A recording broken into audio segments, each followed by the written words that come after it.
I see the doors are closing, and that means we're going to start.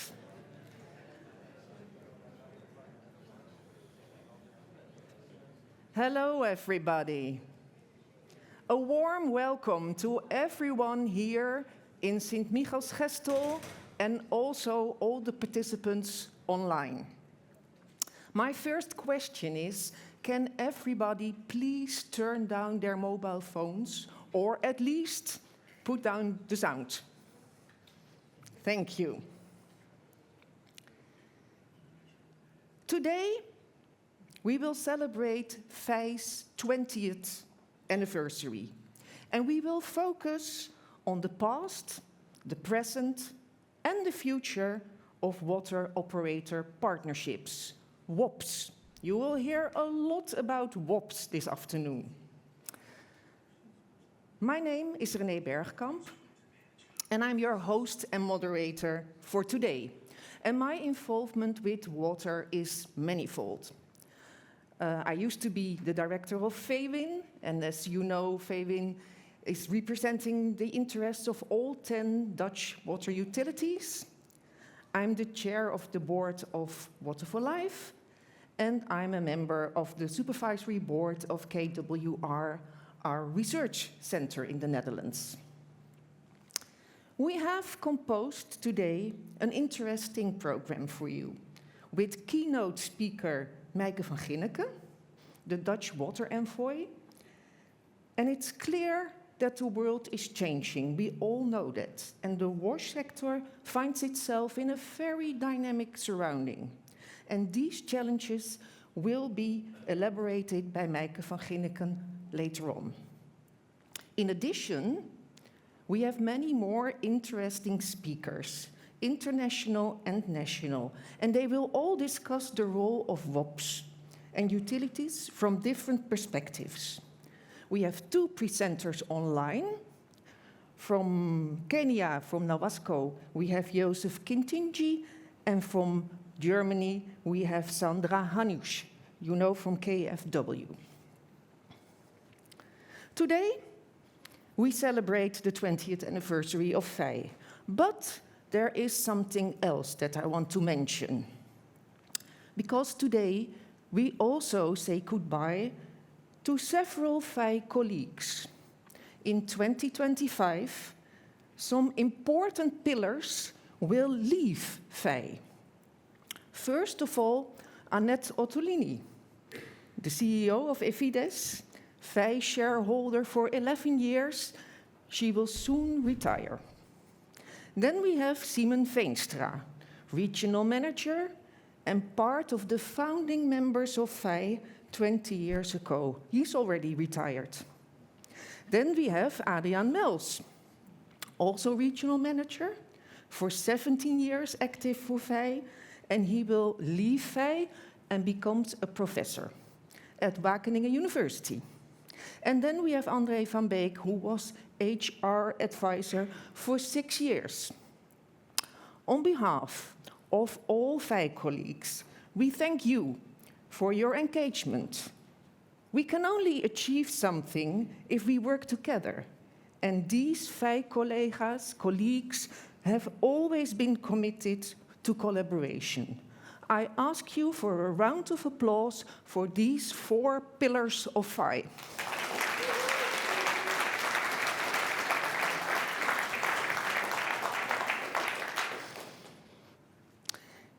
Ladies and gentlemen,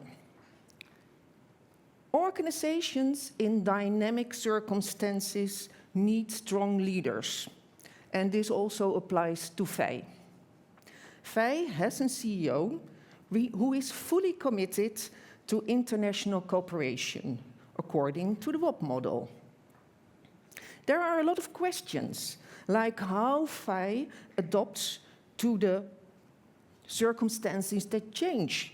Can the WOP model adjust over time? What impact have they created, and what does the future hold for them? Twan Ramaker, VEI's 4th CEO since the inception of VEI, will give the first presentation, and he will address all these questions. Twan, please join the stage.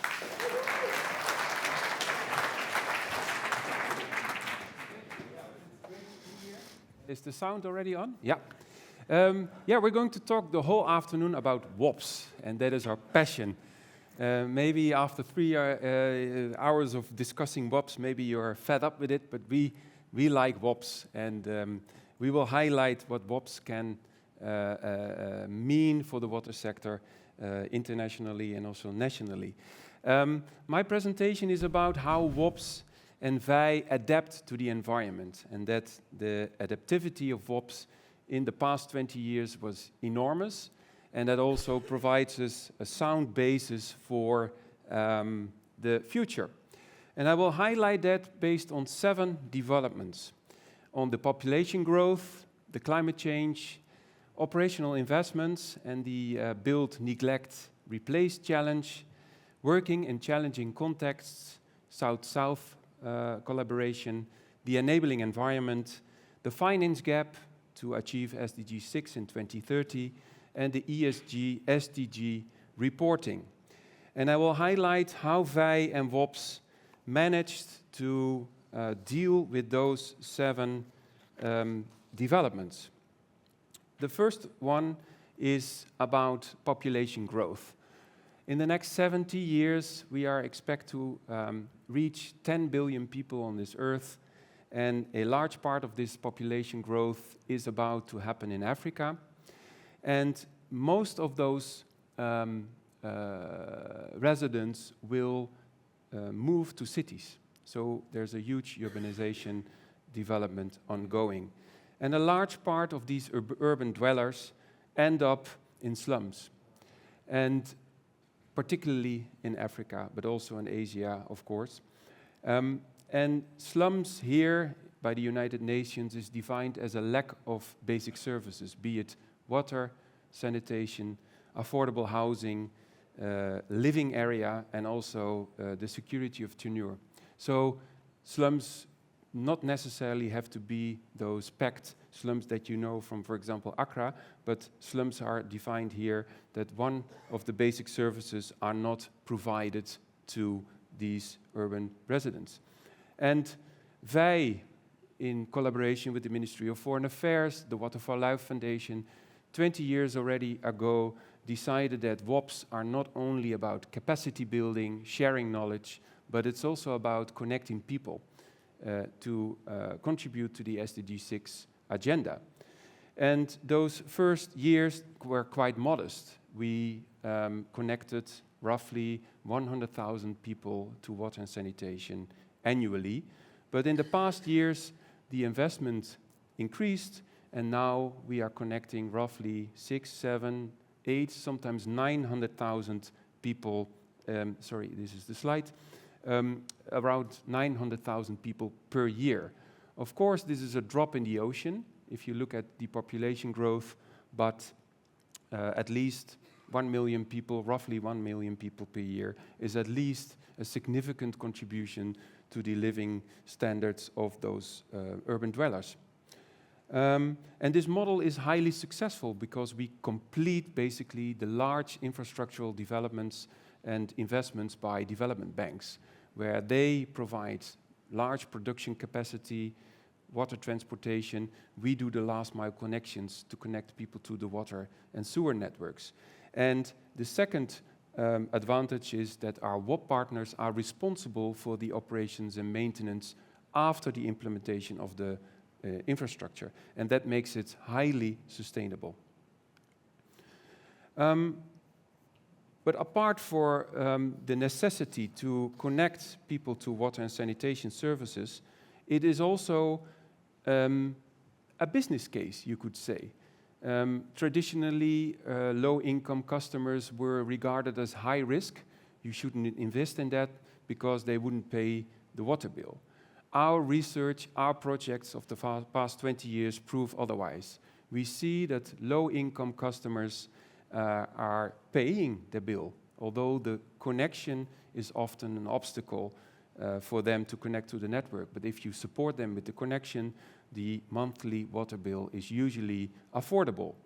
So we changed the minds of many of our WOP partners, and we established low-income customer departments. And this is a very nice picture of 𝗪𝗲𝗿. We also have colleagues from 𝗪𝗲𝗿 in our audience, where since I think 10, 15 years, the low-income customer department was developed. There's 20 employees.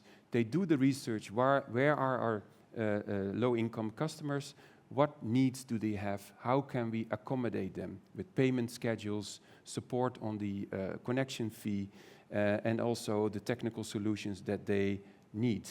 And 𝗪𝗲𝗿 has been highly successful to connect low-income communities, and they are now touching more than 500,000 people accumulated, and they are planning to do so for more than 250,000 people. And so low-income customers, if they pay the bill, and they do, are also a way of generation for revenues for water utilities. And they provide a good business case, basically, to grow the revenues and to become financially more sustainable. A second development in our environment is the climate change-induced water resources stress. We all know that droughts, floods, and water quality issues are emerging, also in Africa, Asia, and particularly in the low-income areas where we are active. So that means that in our WOPs, we need to work with our partners, with the utilities, to provide more assistance and develop more knowledge about water resources protection, which was traditionally not part of their mandate, but they need to move forward. We can compare it to the Dutch water utilities. They also have large departments that take care of stakeholder management, catchment interventions, and climate interventions. So we started to develop catchment management plans, disaster preparedness plans, water saving initiatives, catchment restoration, hydrological studies. That is all part of the WOP to prepare our partners for climate-induced water resources stress. And it can hit hard. This is a picture of the Bulawayo dam that is basically decommissioned now, one of the 6, and there's even more dams decommissioned due to severe droughts. So this is just an example. So how to deal with this? Apart from the technical assistance in our WOPs, we are also implementing concrete investments. This is a nice example in Addis Ababa, where we are kindly supported by the Dutch embassy, where the reservoir of Addis Ababa supplying drinking water to 4 to 6 million people is at risk due to erosion upstream, and basically the reservoir fills up with dirt and silt.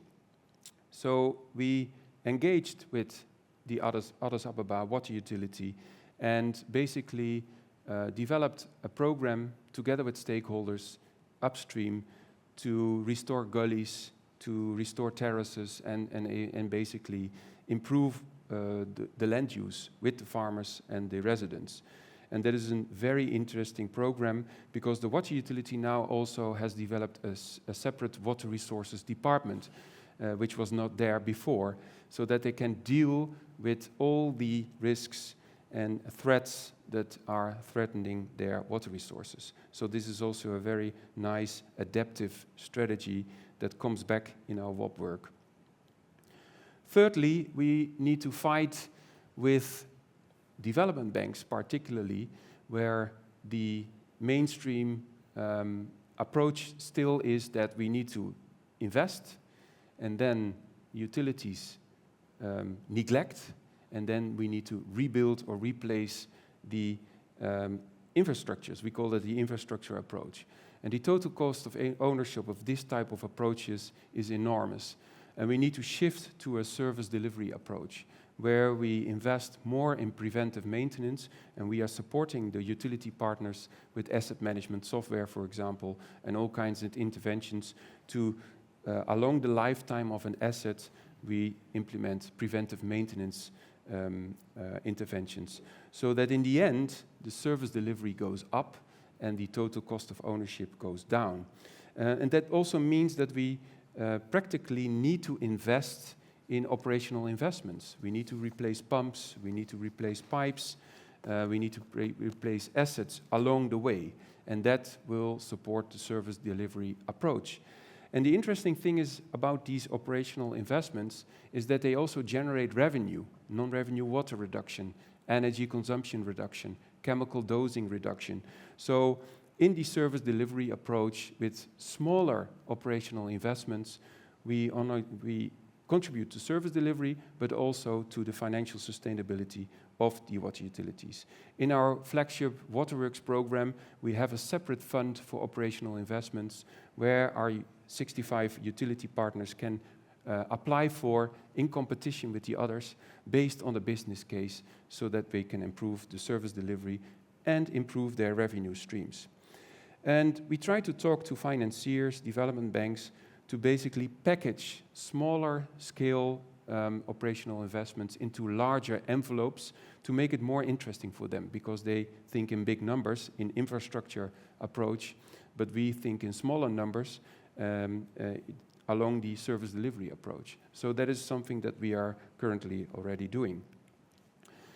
And to emphasize the importance of the operations, the improved operations, for example, improved water production capacity or improved water quality, we also developed a new indicator which is called the SDG 6 equivalent, which is not an official UN indicator. We also don't report it to the ministry, but it's a very interesting one because it also shifts the focus from access to water and sanitation, which is still important, as I highlighted before, but we also need to maintain and improve water production and water quality, because without quantity and quality, we cannot even give access to water and sanitation to the residents.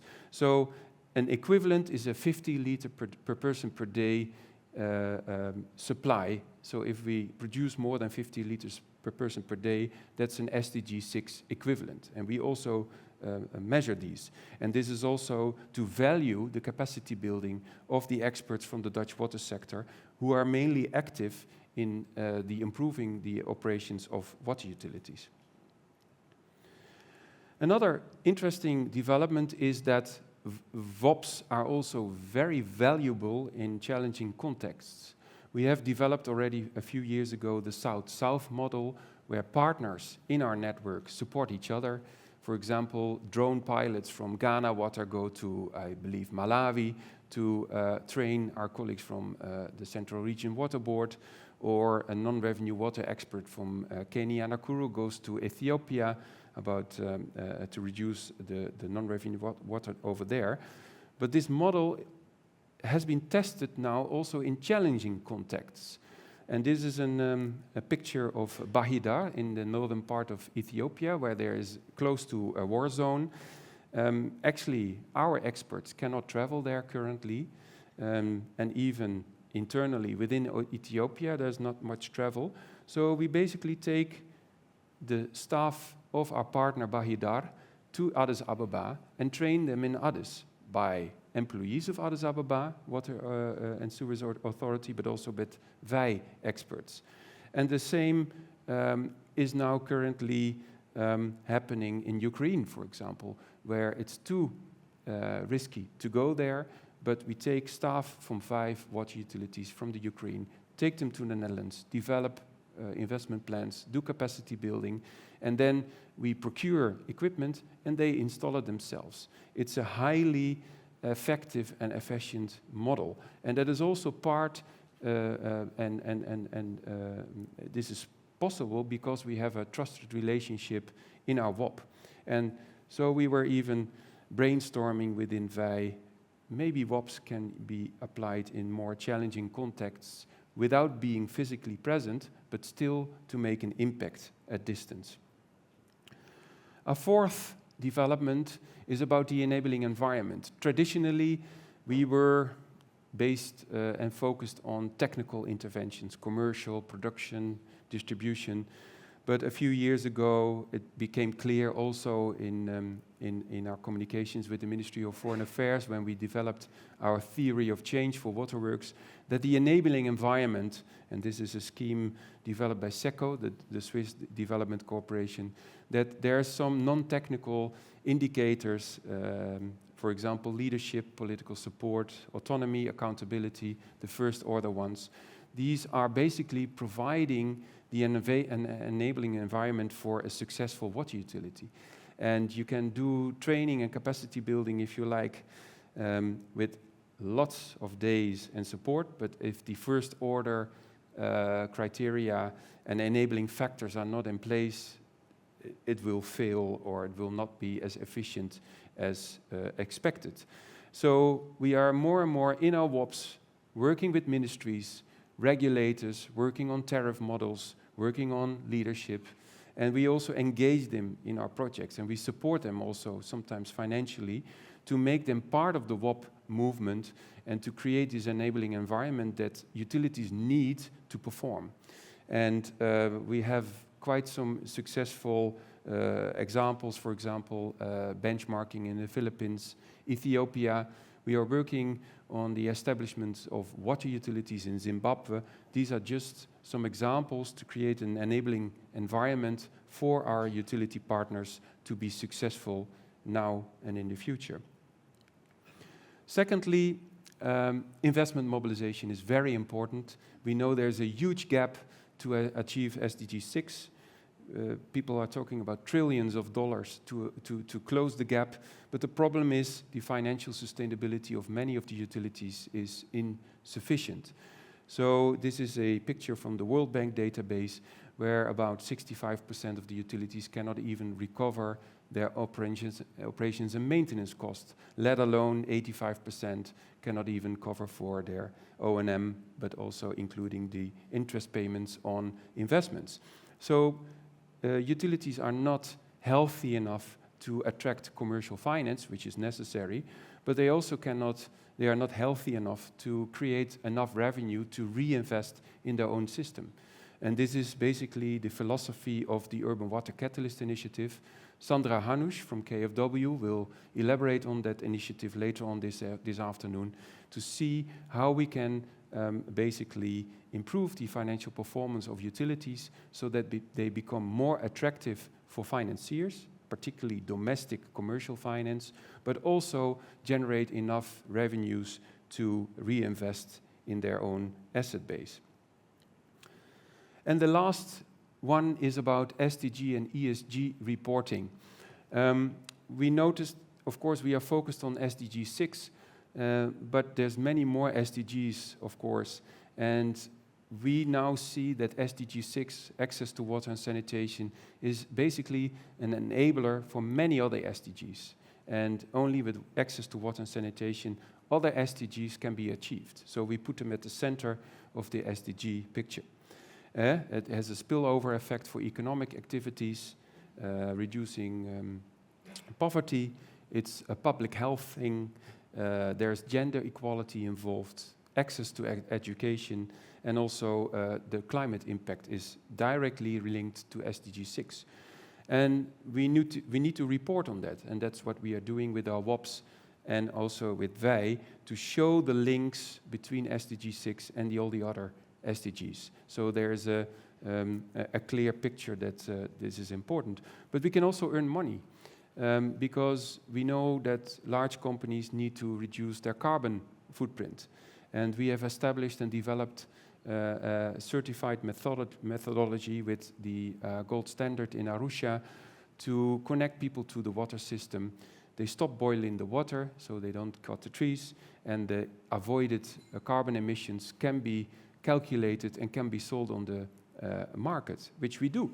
And that generates a significant revenue stream, which we reinvest into our partnerships. And then there's also more and more non-financial reporting regulation in the world. The CSRD directive of the European Commission is one of those examples where companies not only report on their carbon footprint, but also on the water footprint more and more. They are decreasing the expectations now, but still large companies need to report on their water footprint. And this also creates an opportunity because in the end, if there's a residual water footprint in their production chain, they need to compensate later on. It's not obligatory yet, but we think that will come in the next years. So we are in a consortium with water footprint implementation to see if we can create a platform where businesses who need to compensate on their water footprint and to offer them projects how they can compensate in the catchment where they basically have their influence. That can be non-revenue water reduction, can be wetland restoration, whatever. And so that is also an interesting business model. It didn't generate money yet, but it's another way of seeing and plowing back money from businesses into the water and sanitation business. So these were 7 examples that show the adaptivity of WOPs in the past, present, and also in the future. So I'm quite confident that the WOP model will be relevant and of added value for us, for the Netherlands, and internationally as well. Thank you.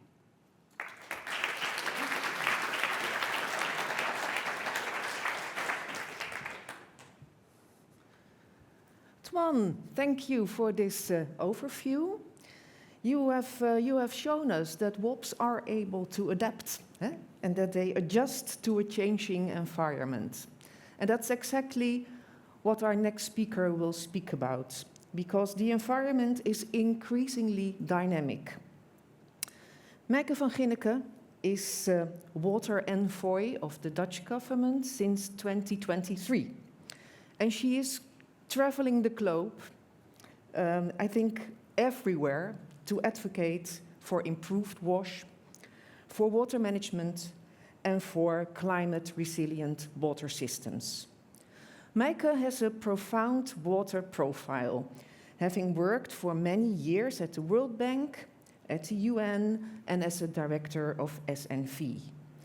Mayke will guide us through the international water landscape and how this dynamic environment will impact WASH and WOPs especially. Mayke, the floor is yours.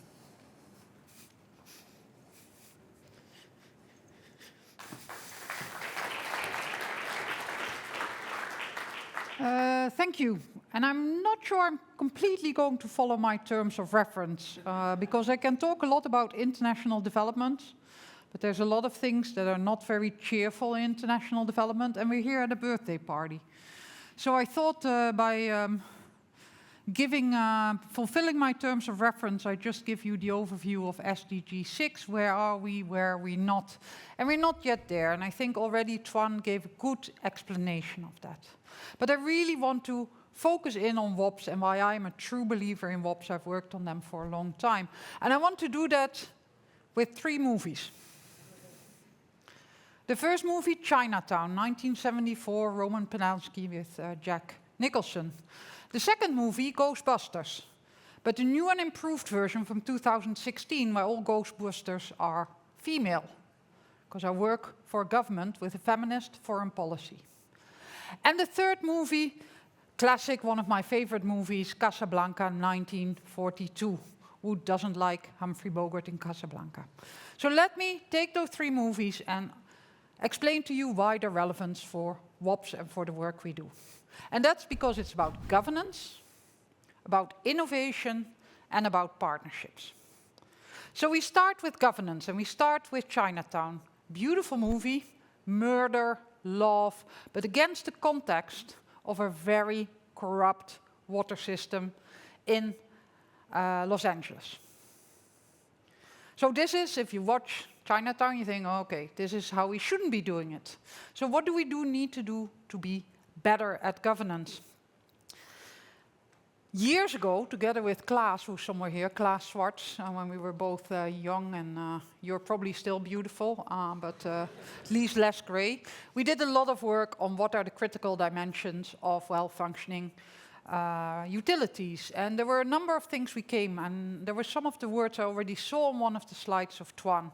Autonomy, having the independence to manage your utility professionally without interference from short-term political gain or other stakeholders. Accountability. It's good to have autonomy, but you need to be accountable for your results. Customer orientation. Of course, it's all about getting services to people, to industries, sometimes to farmers. And market orientation. Even within a public system, how do you become efficient in your utility? And if you think about these critical elements, there's very many different models of service delivery that can actually result from that. Anything from demand responsive approaches, from medium operators, aggregation of small towns, community management models, small-scale independent providers, and true utilities. So this is a landscape we have. I'm the Dutch water envoy, so I'm going to brag a little bit about why our utilities are better than the rest of the world in these kind of things. And I think the first part is because municipalities in the Netherlands have aggregated into bigger utilities. Very long time ago, every municipality has its own utility. If you join, you have economies of scale, things get cheaper, but you also neutralize the effect of one mayor saying, oh, maybe we should do this, maybe we shouldn't build this wastewater treatment plant, maybe I can use the money from the water bills for something else. So aggregation is a very big force. We only have a few utilities left in the Netherlands, but we've really focused on these economies of scale. And I think this is a theme that comes back in many countries in the world as well. The second thing we've done is we've combined the beauty of public ownership with the rigor of functioning under private sector law. If you think about the traditional department, all your functions, ownership, corporate oversight, service provision, are all the same. This is in a municipality, right? You can ring-fence that. You can have an agency or statutory body. But in the Netherlands, we're a government-owned, private limited company in American terms of a government-owned company, where actually you're reporting, the way you work is really like a company, but you're publicly owned because water supply and sanitation is a public good. So more bragging, why are we good in the Netherlands? Because of low non-revenue water. We're very aware of that, both the real losses, just making sure that your pipes don't leak, but also the commercial losses, making sure your bills are paid. And one more, we make the customer king. Customer service is a priority of our Dutch water utilities, and guess what? If you get good services, you pay your bill. And that's where the revenue streams that Twan talked about really start making a difference. So what about Chinatown, where you have him, Jack Nicholson. He was a detective, and I think what VEI can do, what you can do in a WOP, is really use your experience to think, where's the water leaking? Where's the money leaking? What can we do better on governance? So far for governance. The second theme is innovation, and here we have some really nice ghostbusters. Because they bring innovation in ghostbusting, WOPs bring innovation in water services. And to be honest, how much innovation have we had in our sectors? We have systems that are not decades, not centuries, but millennia already serving us well. So a lot of things are good, but I think we also have some innovation, which is important. A lot of things about digitization. How do you operate your system? How do you inspect your pipes, etc. Secondly, we have a lot of innovation in water quality. Water quality treatment, wastewater quality treatment, really making sure that the water we drink, but also the water that we, in the end, leave in an environment is not dirty. And thirdly, we're much better in innovation globally. Now I'm not talking about the Dutch, but about all of us in the globe, at making sure there's enough water available under climate changing climate conditions. So somehow, if you start from the bottom, the first thing is to store water, to make sure that in your watersheds, but also in your reservoirs, we have enough water to get through these difficult dry times. But to move water, interconnections, to reuse water. Windhoek is a good example about that. The CEO of Windhoek years ago, water utility, told me, in Windhoek you don't own your water, you just borrow it from us. And of course, if everything else fails, we can make water through desalination. Very expensive, but we have new innovation. So that leads to the question, who are we going to call? Who are you going to call? What's the answer to that question? Everybody knows. Yeah, and that's the wrong answer.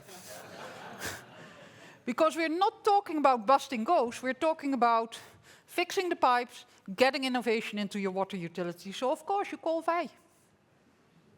Right? And if you think about this little team of VEI, and you think about these beautiful Ghostbusters, nearly the same thing, I think.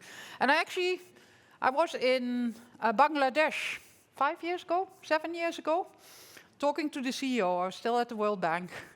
And I was in a nice suit and having discussions about governance, etc. And there was this VEI crew coming in. And they just done the lead detection in the network in Dhaka. And to be honest, they looked like Ghostbusters, they sounded like Ghostbusters, and they fixed those pipes, man. Very good. So the third thing is about partnerships. And that's about Casablanca, 1942. Of course, old lovers coming together, but also friendships starting. What is a WOP? This is a slide I dug up somewhere from, I think it was 2007. Yes, I have my institutional memory. I was very, very proud of it, then to make things move in PowerPoint, and it still works. So what can a utility that has lost its way, that needs some help, do?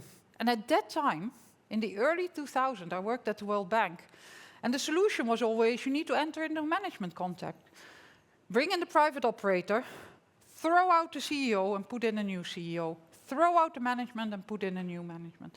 And I think the beauty of the WOP was not to throw out the driver, but to actually get a partner utility to help to lead the way. And for me, this slide is still the definition of what a WOP is. But I learned something different today, I'm sure. We're very proud as the Dutch government to work with Dutch utilities, VEI, but also other utilities on the Waterworks program, where over the period of time of the program, we, I'm sure, going to provide clean water to 10 million people and also improve services. It's not only about first-time access, but about continuous services, quality services, dependable services. So this is really the partnership that we have. And I think, and I saw it today, I met so many old friends that I've worked with in different countries where really these WOPs become personal relationships. Because I think we can talk WOP and WOP and this and that, but in the end, it's that camaraderie, that professional link between different people that make our WOPs so special. Which brings me to Casablanca. WOPs are the beginning of a beautiful friendship. And they last for a very long time. And it's that personal connection which I think is at the core of WOPs and at the core of today. So governance, innovation, and partnerships. Nice movies, nice WOPs. And the only thing that's left for me is to say happy birthday to VEI. Next year you will be 21. I hope you give another party. But I think you're doing great and up to the next 20 years. Thank you.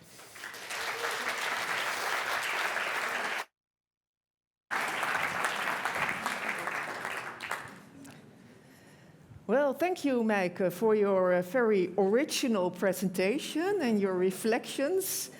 I think we all agree that there is still a lot of work to do, especially on the themes partnership, innovation, and governance. And your enthusiasm, I think it inspires us all to work together on this. We now have a short intermezzo. An intermezzo of photos and movies that we have compiled from the VEI archives. Archives that now span 20 years. Maybe you will recognize yourself and also the people online on the next movie and on the next photos. So just sit back and enjoy a rich historical overview.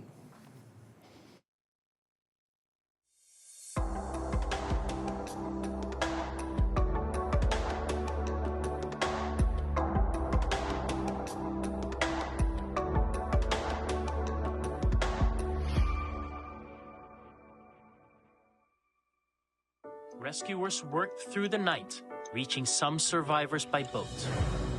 March 2019. Cyclone Idai devastates Beira in Mozambique. Houses destroyed, water pipes shattered, cholera looming. They say water is a problem and that we need to increase food and medicine supplies. Yet within 3 days, teams from 𝗲𝗍𝗿 and VEI are knee-deep in flood water, restarting the first water reservoirs. Over 500,000 residents can once again wash, cook and live. That rapid response didn't happen by chance. It was the result of a long-term partnership. By 2019, VEI had been working for 15 years with 𝗲𝗍𝗿 and other water utilities worldwide. It began in 2005 with 8 projects in 7 countries: Mozambique, Ghana, Yemen, Suriname, Vietnam, Mongolia and South Africa. Run by a handful of Dutch experts. By 2014, VEI had grown to 40 projects in 19 countries, with 300 short-term missions a year and supported by 31 project managers on the ground. Making a lasting impact was already in VEI's DNA. Fast forward to World Water Day 2017. In The Hague, all Dutch water utility CEOs sign Waterworks with one shared goal: providing safe water and sanitation to 10 million people by 2030. This clear vision and strong collaboration fuel VEI's momentum. Between 2017 and 2019, VEI's annual reach grows from 225,000 to more than 350,000 people a year. 190 experts deliver 4,000 plus field days, expanding VEI's utility partners to 55.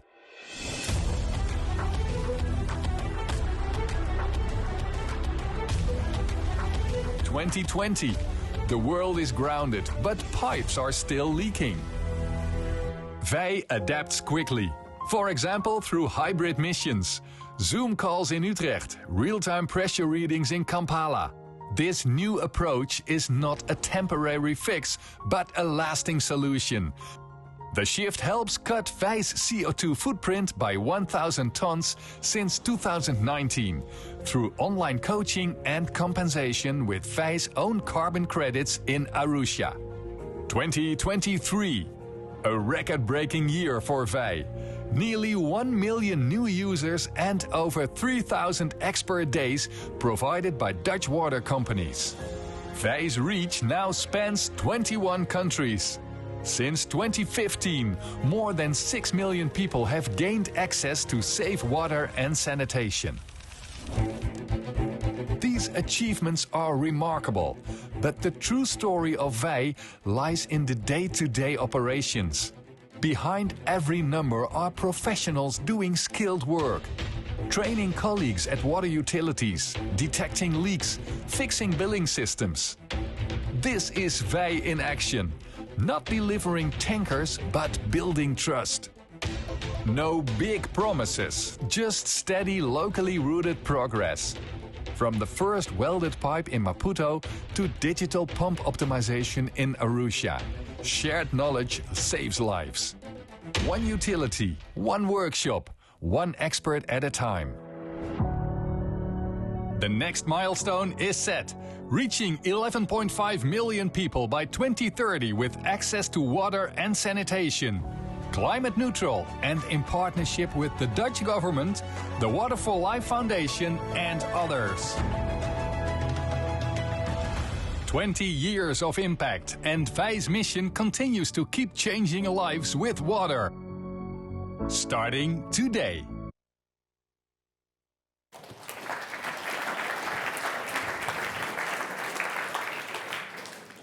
Isn't it great to see these pictures and movies? And probably, if you looked very carefully, you saw also 2 of the icons which I already mentioned in the beginning. Simon and Adrian, will you join me at stage?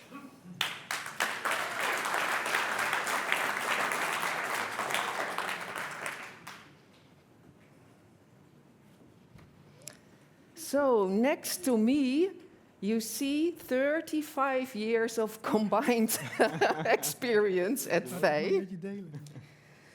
People from the first hour, and they will both leave VEI, or has already done so, and they can share a lot of experience.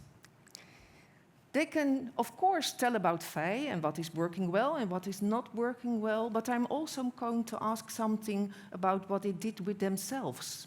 How did it shape them as a person to work for VEI? Let's see if they are willing to answer. I start with Simon. Simon, who do you think were really important people in the development of VEI and the WOP model? Well, that can be a very long storyline because there are so many Dutch people already engaged in this work. But give us the short version, Simon. thank you for keeping me on track. I think the first one is Jan Pronk. He was the then Minister of Water, and he decided that water was too good for the private sector. So keep it in public hands. That was, I think, a wise decision, which we now can see what is happening in the United Kingdom with big problems. The second one, I think, is Jos van Winkelen. He was the CEO of the then formed 𝗽𝘀𝗀𝗿 water company, and he had the courage to start from day one with spending €1 million on the international activities of VEI. It was Jan Hoffer who took the initiative and the courage and the pioneering role to make it into a success. That took him a lot of effort because it is not easy to develop a line which is not yet there. And he did it. So I think also grateful to Jan Hoffer. Mm-hmm. That's 3. You have more, I think. Well, one royalty I cannot forget. I think it was our then Prince Willem-Alexander, who was as the chairman of the United Nations Advisory Board for Water and Sanitation, the one who gave in his Hashimoto action plan the green light for WOPs, and he encouraged it as a new formula for water utility partnering. Yeah, and then the last one, I think we should not forget the late Bert Diphoorn. He was the one from UN Habitat in Nairobi who was everywhere where he came, pushing and pulling and promoting the WOP concept as a new formula for utility partnership. Well, a very interesting list. And here is the rest. And here's the rest. The first 5 were mentioned, and you are number 6 until 200. Yeah, exactly. Okay, thank you. Adriaan, question for you. Not only important people, but also important developments. Can you mention some important developments that have determined the course of VEI and the WOP model? Yes, definitely. But I would like to mention one person more, which is missing on this list. Oh. It's actually Simon, if you don't mind. Because Simon... Very good, very good.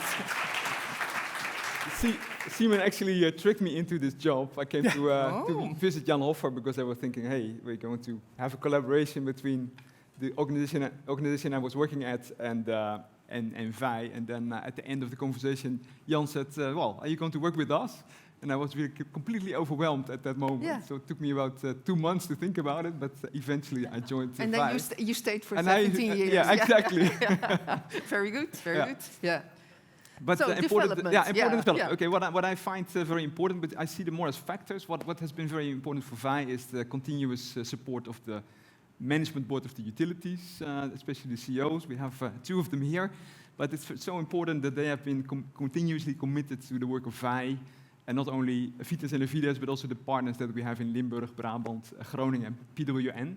And then in addition, also the staff, all the short-term experts, of which we saw many on screen.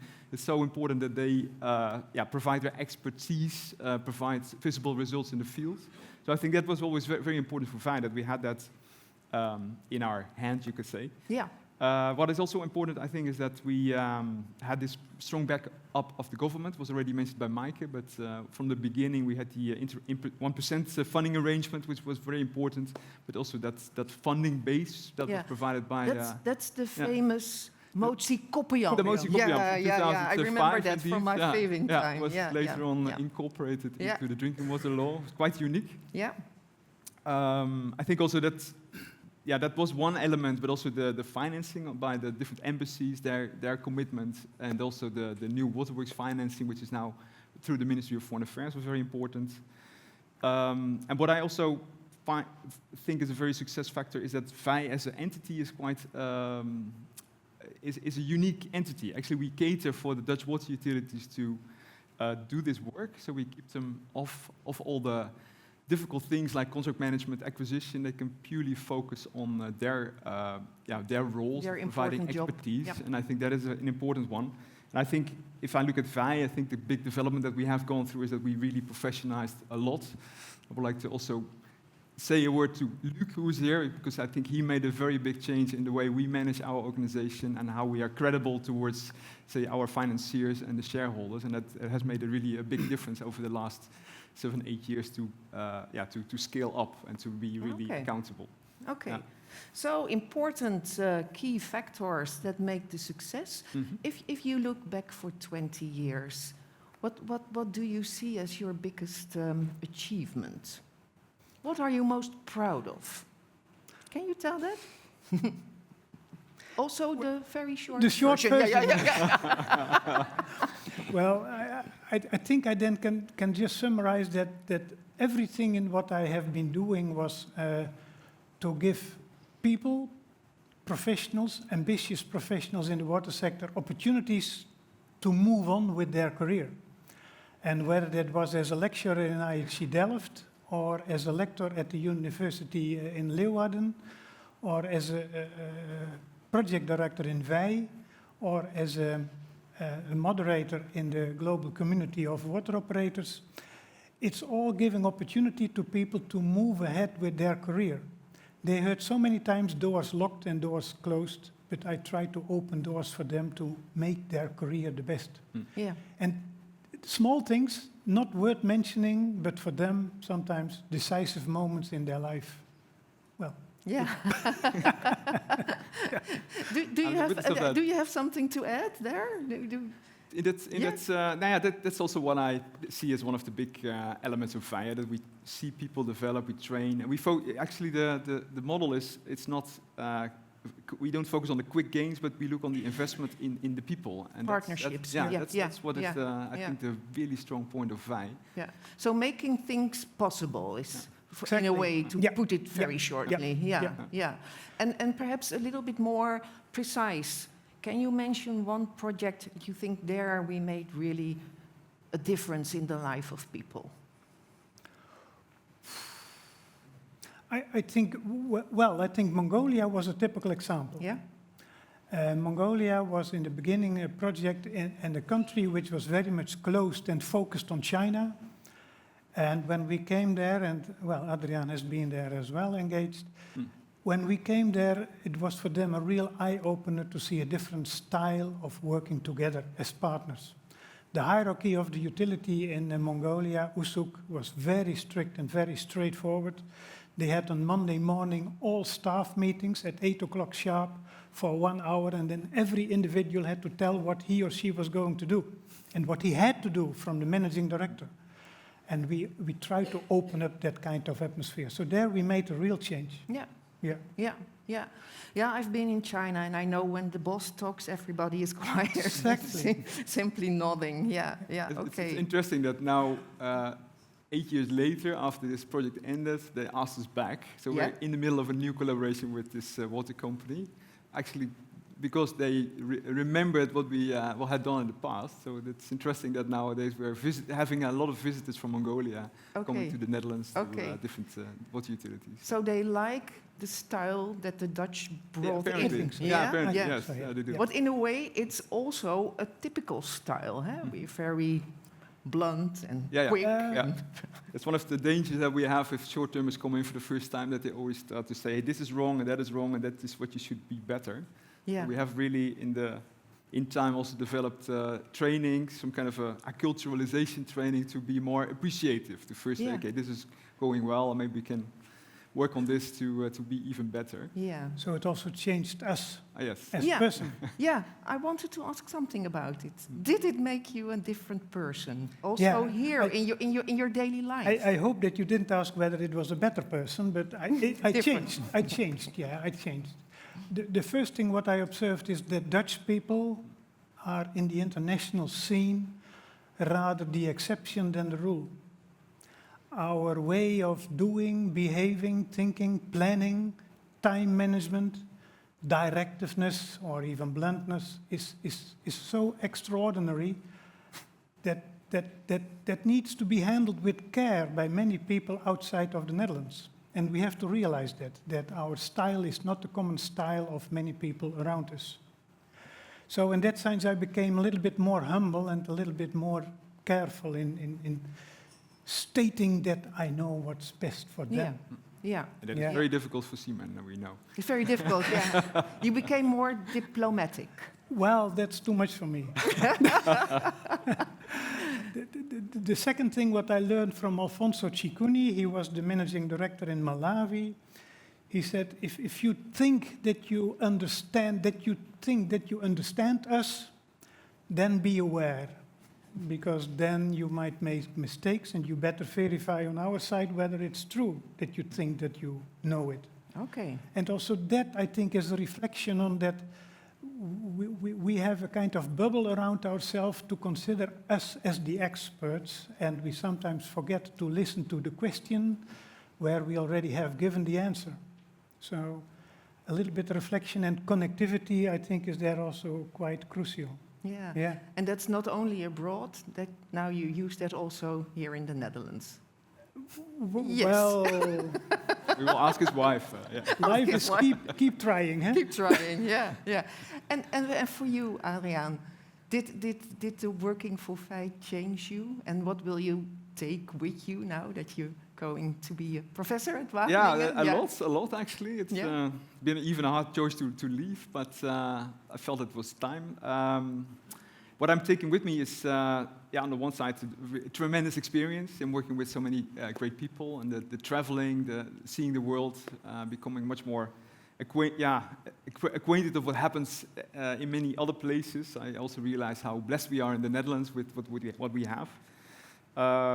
What I also very much appreciate is the enormous opportunities that I always have had within VEI to develop the organization, to develop myself and to learn and to also make mistakes. That's always been the culture at VEI, to also make mistakes and then to learn and to develop further. Yeah. I've also learned a lot from talking to many water utility directors in many countries to see how they operate their organizations. We all make the same product, but at the same time there's many different styles and organizational forms. So that's been very inspirational, and also to see how they deal with change and the demands in their cities. Also to see what we can take from this utility to another. So, and I think what I always very much appreciate is the pioneering spirit that VEI has to see, to kind of boldly go where nobody has gone before, you could say. Yeah. That was always a bit the spirit that VEI had. Yeah. And that I will take that with me for sure. Yeah, I especially like it that you see learning from each other. It's a two-way traffic. Huh? It's not we bringing the knowledge, not at all. It's also we learning from water utilities abroad. Isn't that so? Yeah. I think that is a very crucial element, partnership. And that's also what I see reflected also in the relationships that many of our project managers and also the experts kind of develop in time, that there is a relationship, and that relationship is first central, and then the knowledge exchange starts. Yeah. I want Simon? to add to that, that's a learning exercise both ways. I know that when Jos van Winkelen started this activity with Vitens International, then he said that it's so good for our own staff. So rather than looking at the SDG 6 or MDG 6 targets, it was his own staff that he was comforting with this international work. So it should also a learning exercise for our own staff. Yeah, for the short-termers. Yeah, exactly. And realize Indonesia was a developing country after the Second World War, but now it is becoming a member of the G20. It is building a new capital city with more than 1 million inhabitants, which we can learn from, I think, in the Netherlands quite a lot, because we can't. Yeah. And they can build very Yeah. fast. Yeah. So we can learn from them as well. Yeah, yeah. Perhaps a final question for both of you. If you look 10 years ahead, how will VEI look then? Will it still exist? Will we have a 30th anniversary? That's a very good question. Ideally, you would say there would be no VEI, because then we would have good water services everywhere. But, yeah, you hope it's no longer necessary? Yeah, I think so. But considering the way the world changes, I don't think that is really realistic. So what I hope is that VEI will continue, and I see a lot of potential to further grow, to take new themes on board. And I think also VEI could really play a crucial role in working with all these challenges about water resilience, water scarcity, which are very much of a looming problem everywhere at the moment. Yeah, new challenges, new tasks, yeah. And Simon, perhaps a final wish for VEI. Now you have left. Yeah. What will you say to your colleagues who are still here? Yeah, I think the changes are there. I don't know in which direction it will take. I know that Europe is going a little bit down in the international scenery. But I think, just like the presentation here at my back is showing, VEI will be continuously sailing on the winds, the waves, and the tides. Wherever it goes, I think as long as they keep listening to the demands of their partners, there is a way forward for them. Yeah, 10 years, 20 years, whatever. Your last wish for VEI? And we will look at you, in Wageningen University. We will call on you. 𝗪𝗿𝗲𝗿, maybe in line with what you're saying. Safe journey. Yeah.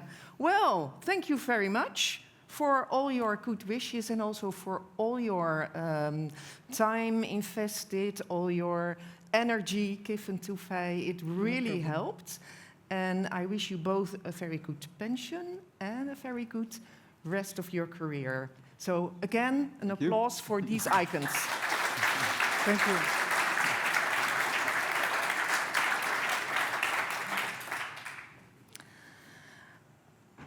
The next speaker is 𝗪𝘁𝗲.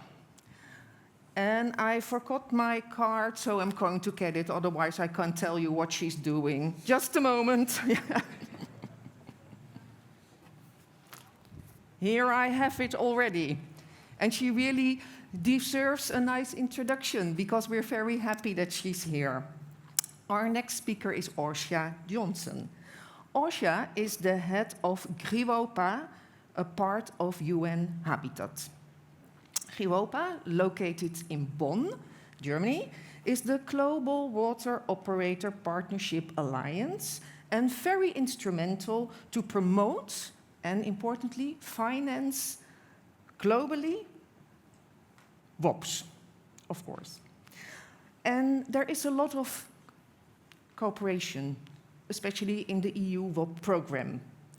And 𝗽𝗂𝗏 is a long-time partner of VEI and Waterworks, and they also do a lot of knowledge exchange. We are anxious to hear about that also. You do that for the global WOP community. Now, please come forward, and we're very interested to hear your views on the WOP landscape and all the learnings from the WOP programs you have done. Please applause for 𝗪𝘁𝗲. Well, thank you very much, and happy birthday, VEI. As I was so nicely introduced, indeed, the Global Water Operator Partnership Alliance that I head and VEI have a very long-term partnership, and not only is it long-term, it's also very productive, and I think very inspiring for all the team members that are in our organizations. So I've already been introduced for those of you who are not familiar with the Global Water Operator Partnership Alliance, and really our main mandate as WOPers is the more WOPs, the better, well, effective WOPs. Doesn't matter who is doing them, and we're a small secretariat in Bonn. Our main task is to advocate for WOPs, and I will share a little bit more about there. So a pleasure to be here and to celebrate VEI's WOP legacy. I think, did it go? No? Am I touching the right? Here we go. Okay. So zooming out a little bit, as I'm here representing the UN family, the Global Water Operator Partnership Alliance, our 15th birthday was last year, so we're just a few years behind these champions that we're celebrating here today. And the Water Operator Partnership idea was championed by the former Secretary General Kofi Annan in 2006. And it was very nice to hear that 𝗪𝗿 was also recognized. Picking a little bit on the movie scene, in UN Habitat, we really think of him as the godfather of WOPs. And the idea was launched at the time with Kofi Annan, which then became a guidance instruction to the UN to set up a WOP center, which is what we are today, 𝗪𝗿𝗲 from 2009. And Kofi Annan at the time really spoke about WOPs being a manifestation of solidarity between utilities, picking up their capacities and exchanging them through WOPs. And this term, solidarity, is one that we are picking up again more and more. I think it's a very important term in the current development cooperation context, and we owe it very much to Kofi Annan's vision. As we continue the sort of the UN journey of WOPs at the broader sense, the 2010 decision on water and sanitation as a human right is a very important one for us. It's one that underpins a lot of the argumentation we do around WOPs and ultimately the transformative change that we want WOPs to make, amongst other milestones, not to go into all the details here. Moving a little bit closer to where we are today, the New Urban Agenda that was launched in 2016 is a key guiding document for UN Habitat, being the UN agency focused on urban development. And in the New Urban Agenda, both utilities and water operator partnerships are addressed. It's very much on our radar screen right now as WOPers, because next year UN member states, so all governments, will be reporting on the New Urban Agenda. And we're hoping to use that momentum to look at how the New Urban Agenda is recognizing utilities as key actors and the capacity building that they need. And 2023, in the UN Water Conference, we made a pledge, so not only the small secretariat in Bonn, but the Alliance of 𝗪𝗲𝗄 to reach at least 100 more utilities through WOPs by 2030. And I'm both proud and confident to say that we feel we're almost reaching that target, and I think, I'm not sure my team would like that, but I think we should maybe even raise the ambition even higher, thinking about the fact that there's over 260,000 utilities, and we've heard already the huge demands out there, and we will be reporting this progress as well. This is just a quick reference on the New Urban Agenda and the recognition of public water and sanitation utilities as a key stakeholder group in the work on urban development. And this is just a quick showing of the Water Action Commitment, the one that I just mentioned, the one that we are mobilizing a lot of action now around to get more WOPs out there as we have committed. Now, when we are looking at WOPs globally and counting WOPs and so forth, this is a service line, I would say, that 𝗪𝗲𝗲 has as a global alliance. We have a global observatory, and we are collecting information on WOPs globally. So far, we have 475 WOPs. And I think perhaps more interesting than showing the data of what sits in the observatory is a call for us to strengthen this observatory. It's a line of work that we feel we want to do more on. We believe that there's more WOPs globally, and perhaps even to look a bit at the definition of WOPs. There may be WOPs that are WOPs, but don't think that they are WOPs. And we're trying to advance now the global observatory outreach. You can see here the WOPs that are in the database are tagged also along SDG targets and a number of other topics as well. The key working areas will not be new to you as a WOP family, just showing that this is how they're tagged in the observatory. For example, when it says other, which is quite a big line, this is usually when a WOP is linked to a national strategy or something very specific that is also being tagged in the WOP and that one can monitor in the observatory. WOP partner typologies. Here you can see that in the database that we have, and there's a rapid increase, and we heard about it from one of the speakers, on South-South WOPs. We see these being more and more. I also believe we're going to be seeing more triangular WOPs, and we feel that that is a model that's showing a lot of promise. So this is just a quick glimpse of the partnerships. And on that same line, the mentees and mentors. We've put here the mentees and mentors in quotes because we are discussing, and I think as we look at the future of WOPs, is that the right terminology? We're always mindful to make sure that the eye-to-eye level collaboration and the mutual learning of partners in WOPs comes through. In the end, we feel in JWOPA that mentors and mentees are still the correct way of speaking about WOPs, because after all, the art of mentorship and the human wish to mentor, I think, and be mentee, is what's really making the WOPs be so sustainable and these long-term relationships last. But looking at the database, in the database of WOPs, most of the mentors are from Europe, where, of course, VEI is celebrating today and having a great impact, and from Asia.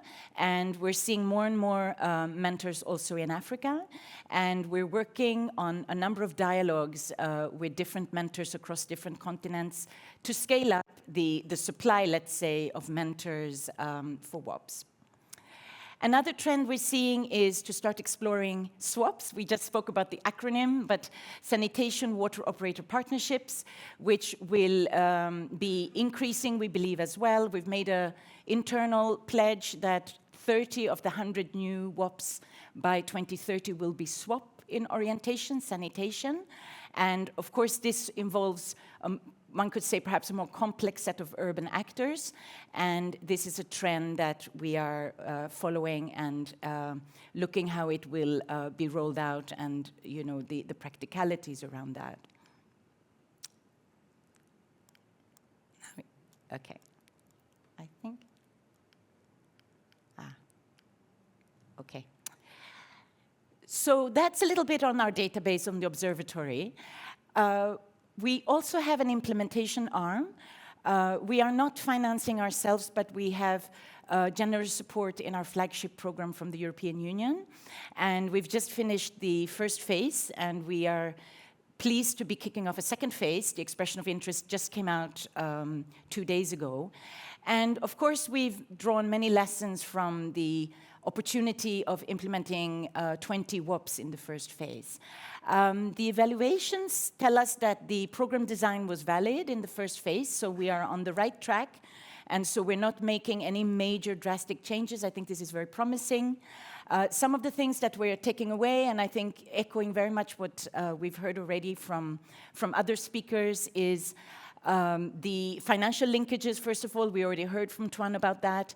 Then the necessity of looking at both how to use WOPs to improve financial management and savings within utilities, but also how to link it up with other investment, for example, through development banks. So this is something we are definitely exploring, I think, as a WOP family together. Visualizing and tracing the impact. How do you make reporting interesting? This is something we're grappling with. How can we do it on a more continuous, visual way? We feel we need to improve our program management platform for this so that it's not a tedious task and that we really, on top of that, of course, motivate reporting on impact, but also have strong impact stories to tell. Utility peer mentors or development professionals. This is something we're also grappling with a bit, because in WOPs, some of the tasks are more in the area of, let's say, development sector professionals, perhaps not a utility professional is used to having such tasks, and how do we encourage and train on that. Embedding further learning within the program delivery, I'll refer quickly to the community of practice. And we've also heard already, recognizing that WOPs operate in a wider urban ecosystem, and how can we embed them more closely in what the UN calls country-level programming, together with other factors going on around utilities at the city level, and the opportunities of more South-South. I want to highlight just three, very briefly, trends and ways that WOPs are scaling up that we find are very significant as a global alliance. The first is the ripple effect. What we mean by ripple effect is when a mentee, for lack of a better word, graduates and aspires and becomes a mentor, really a training of trainers. And here we have an example of 𝗪𝘀𝗁𝗂 that in the EU Phase 1 program has been the mentor for 5 targeted water and sanitation providers in Kenya. And this to us is a model that we are happy to explore with partners and doing more of. The second one is regional and national water operator partnership platforms, institutionalizing WOPs at the national level. I'm really excited. This is hot news from Ethiopia. EWOP, now not to be confused with EUWOP. EWOP Ethiopia was launched last week with the Minister of Water and Energy in Ethiopia. And this means that they're taking this to a new level of sustainability within Ethiopia itself. And we're hoping to build similar ways of institutionalizing at country level. Working with UNICEF is also a good model for us with UN coordination in this area. The third one is on the global WOPs community. This is an area of work that JWOPA together with VEI is really championing.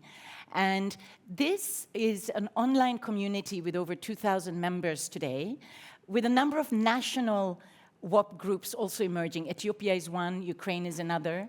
We're working in over 90 languages today, and it's a way to keep the day-to-day contact with more utilities really active, beyond the visits that is being done in the traditional setup of the WOP. To me, this is an area that we can expand even further.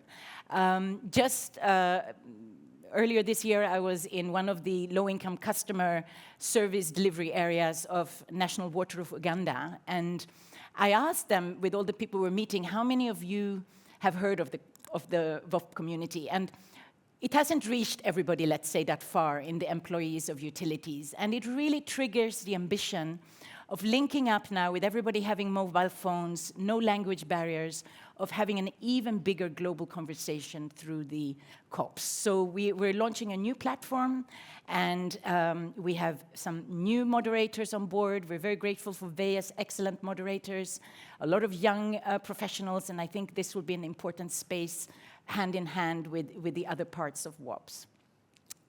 And just to conclude, as we've looked at the past, we looked at where we are, lessons, where are we going, a few slides around where we're going as JWOPA.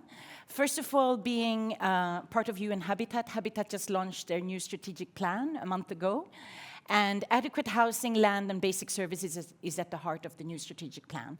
So we're going to be expected to be working more closely with how utilities operate within the city landscape, linking up with slum upgrading, informal settlements, and so forth.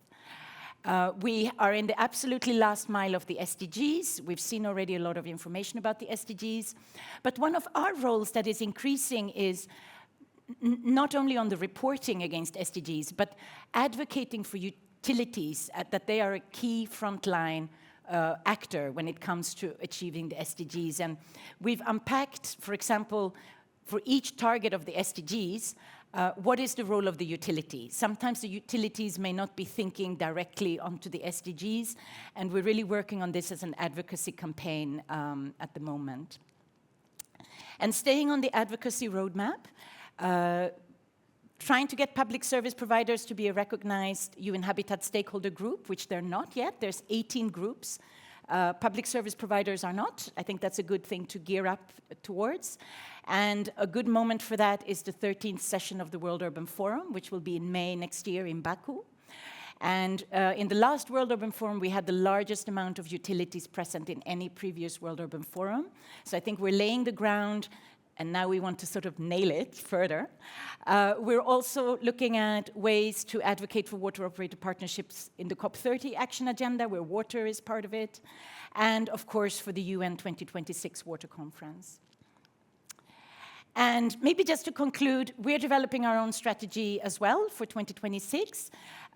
We would like to work with VEI, others to join us. We're reflecting, I think it's a good moment, how to be most impactful and how JWOPA as a global mother for WOPs can support all WOPers globally and what should that mean in our strategy. And lastly, please join us in Bonn to continue this conversation with us from the 27th to the 29th October. We're very happy to be able to hold the Congress again. Solidarity, the word solidarity in action for stronger utilities through WOPs. Thank you.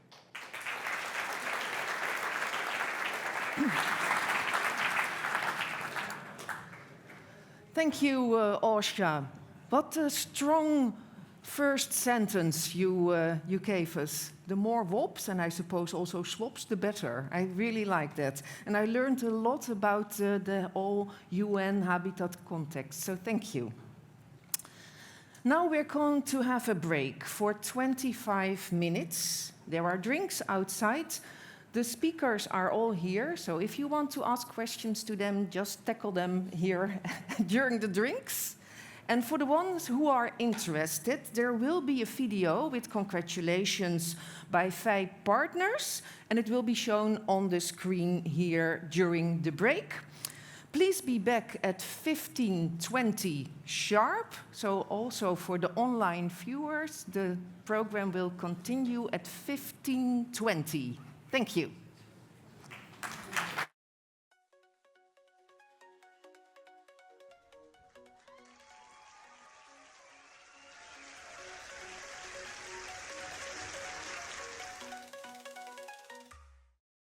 Years of VEI, 20 years of changing lives. From Kenya, we say, Hongera VEI.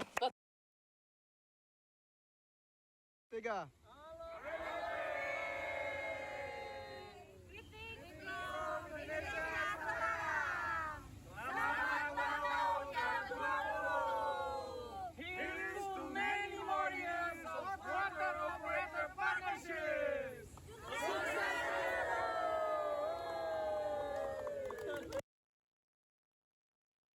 20 years of excellence. VEI, transforming lives, empowering communities with every drop. Mwawasa we say. You are the hope for the future.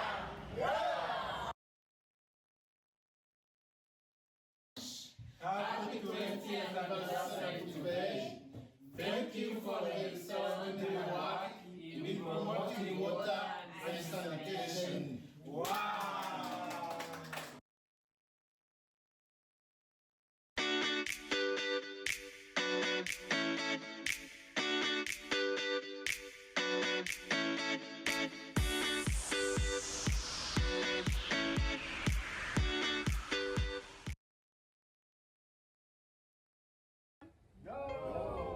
Are you 11? No. Are you 19? No. Are you 20? Yes! Happy 20th anniversary, bye!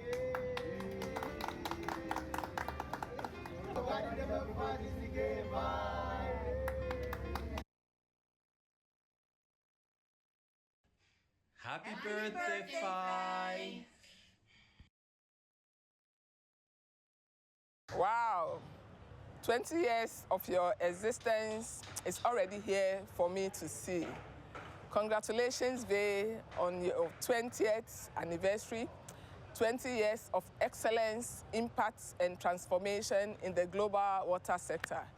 Thank you, VEI, for imparting the necessary skills and knowledge for JWCL to transform into an inclusive water utility. Happy anniversary, VEI, and many congratulations. Thank you. Congratulations, VEI.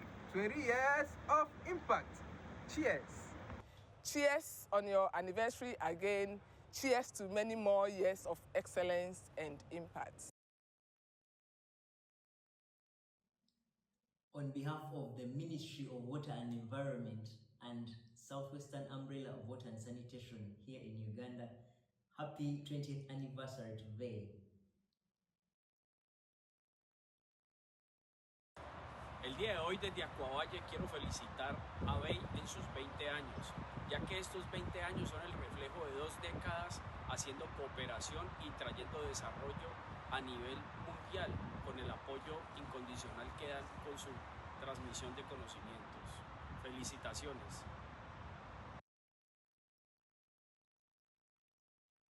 I wish VEI happy 20 years anniversary. Thank you very much for a great job you did with us in Ethiopia and particularly in Addis Ababa. You reach a number of peoples to get potable water supply and sanitation services, and you help us a lot to keep our catchment livable and livelihood. Thank you very much. Happy 20 years anniversary. Durante esses 20 anos, a VEI tem trabalhado lado a lado com a AIAS como parceiro essencial no abastecimento de água e saneamento. Trabalhando com a AIAS em projetos que fazem a diferença na vida da população. Celebramos a dedicação, inovação e compromisso. Que os próximos anos tragam ainda mais sucesso. Parabéns pelos 20 anos de existência, VEI.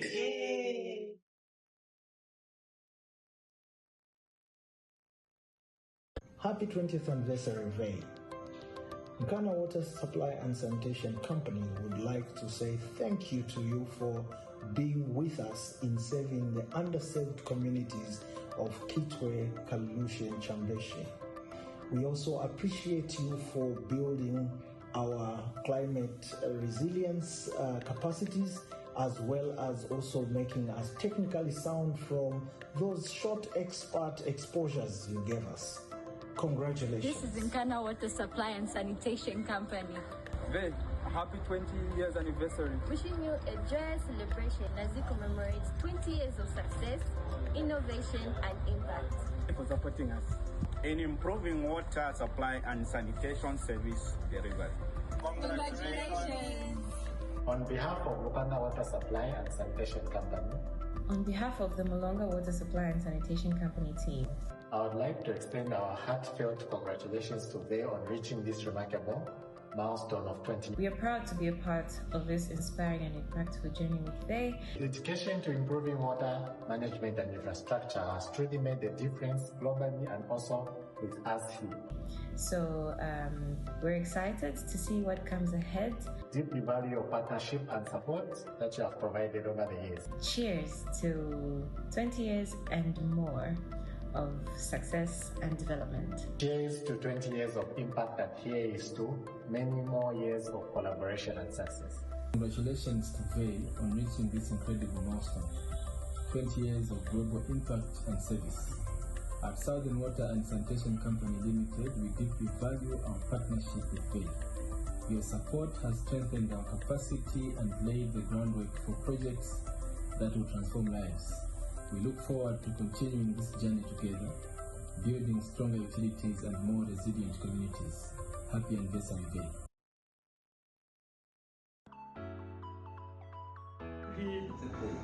20th anniversary. Congratulations on 2 decades of making a difference. That was really very big. Happy 20th anniversary of VEI. Happy 20th anniversary of VEI. Congratulations to VEI.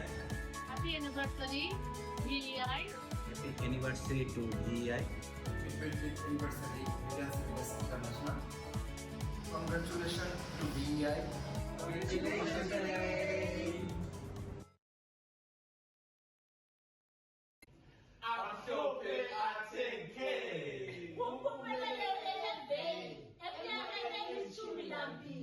Inikeza usizo emphakathini wakoBulawayo.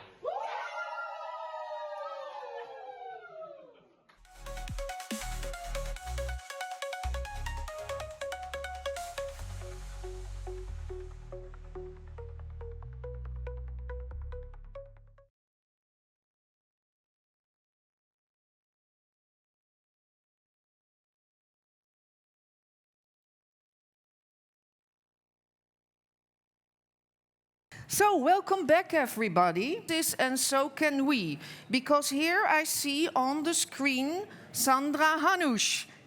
Hello, Sandra. Can you try to say something to us and see whether we have not only your face, but also your words to hear? Please try. Hello, I hope you can hear me. Hello to everybody. Wonderful.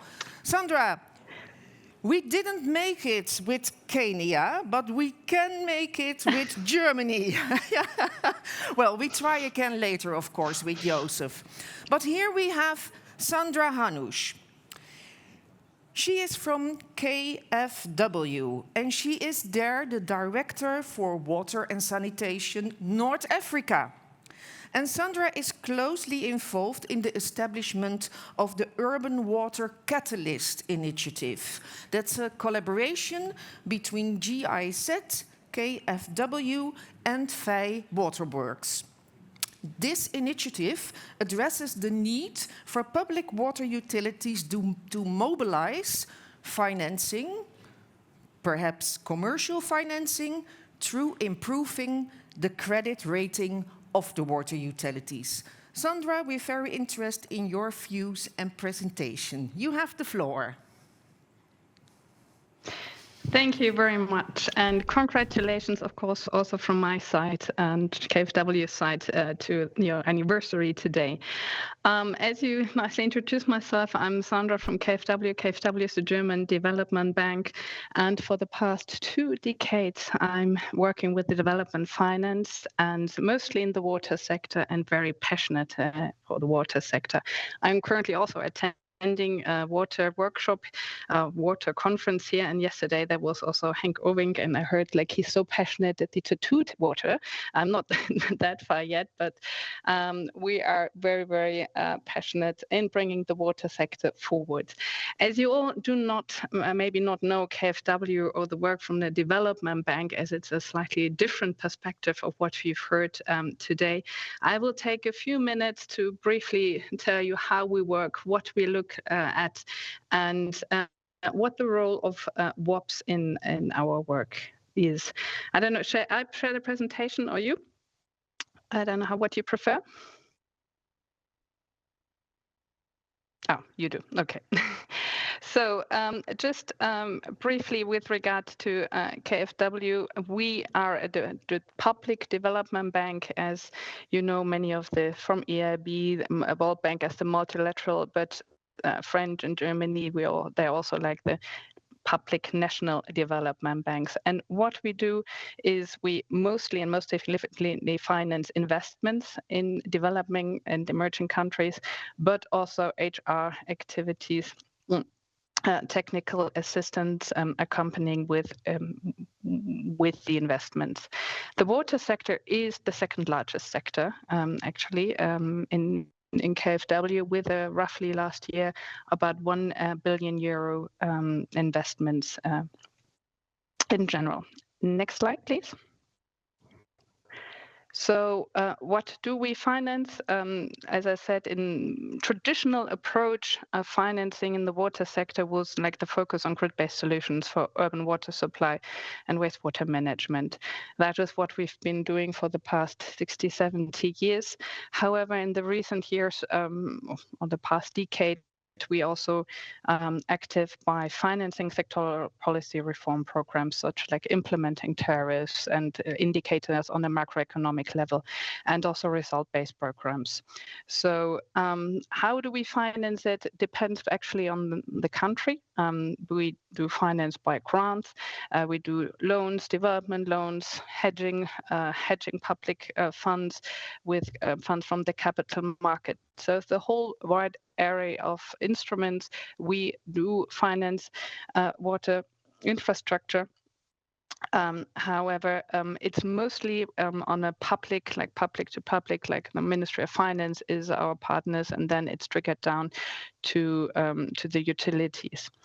However, what we have been like on bridging the financing gap, or what, of course, our observation as in general in the sector is that we are very much approached with high investment needs. However, when it comes then, when we look at the utility, particularly when it's financed by a loan, we always see it's not the capex, it's the opex. They're not operating efficiently, and also the sustainability of the investments made is a critical factor. So from this top-down approach, say it's very often it was not a lack of projects to be, not a lack of funds to be provided, but a lack of good financially sustainable projects to be proposed. Next slide. And then the other, that was one area of the financing gap. And then in the recent year, also the context of developing finance for water utilities has changed. With increasing macroeconomic and political pressures, on one hand, rising interest rates, also the ratings of several countries rather going down, and increasingly donor fatigue and changing aid patterns, one could see the top-down approach doesn't really work or is under challenge, and bridging the financing gap for the water sector is threatening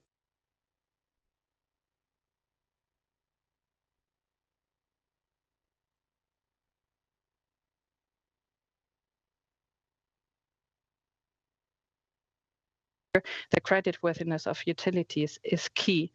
And finding one or two utilities per country, maybe it's possible, but finding those who are really on a global scale, those utilities who have a high interest, who have a good basis, reward them by giving them training, but also operational finance. And that was when the whole idea of the Urban Water Catalyst Initiative was born.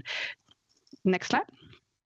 For those of you who don't know it yet, it's a partnership, and it's composed of two aspects. One is the so-called turnaround facility, where like technical assistance is provided, but also initial operational finance, and then followed by loan and guarantee facilities, depending on the financial needs of each utilities, providing them access to corporate loans, to the local banking market, but also to development finance institutions, giving them access to finance directly. And here in the Turnaround Foundation, it was founded in February this year. The utility know-how is key, and also that's new from the traditional development finance accompanying measures, what we initially called that. It's the WOPs are an integral part of it. Next slide. As you can see, this utility know-how based, we say, okay, how can we ensure that there's not, we sometimes call it a helicopter approach to ETA, that some expert are coming for a certain aspect and stay for 2 weeks and then go? How can we have a continuous support of a utility? And here the close cooperation with WOP was born, because there's the same interest of joint goal of cost recovering efficient utilities. When it looks at the whole utility, not just at one aspect, there is this idea of the partnership of mentee, like the partner, the utilities, and the driver's seat defines its needs. And there's access to finance because through the foundation, operational finance is made available. So here one can, next slide, see how WOPs and development finance can come together, because it's one hand, it can be an important or is an important element to make the financial shift by making utilities fit for finance. We are integrating this for the first time in the Urban Water Catalyst Initiative on a global scale, and also reflecting the political atmosphere in Europe. It's also a very, very good opportunity to emphasize the European alliances for the European utilities, but then on a global stage, make the connections. And for the future, I think this is an aspect where we could and should focus more. And just today, I also had a long discussion about it. How can be a good setup for this? As you all know, there are the platforms, and our GIZ colleagues have this platform, the 𝗪𝘂𝗲𝗿 platform. but there is still some leverage on how to connect development finance and WOPs through these platforms. The Water Catalyst is the first idea, and it's working very well. It's a good example how competences can complement each other. But it's just a starting point, and I'm happy to hear and see and shape how to integrate WOPs also in the development finance aspect more in the future. Thank you.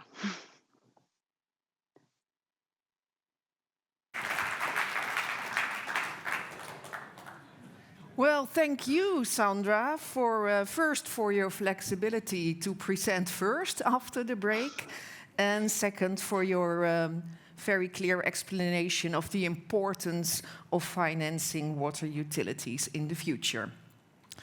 We have heard a lot of change, circumstances that change, all kinds of new challenges, and this has also translated into a new and updated strategy for VEI. A strategy with more attention for sanitation, more attention for climate adaptation, and for crisis resilience.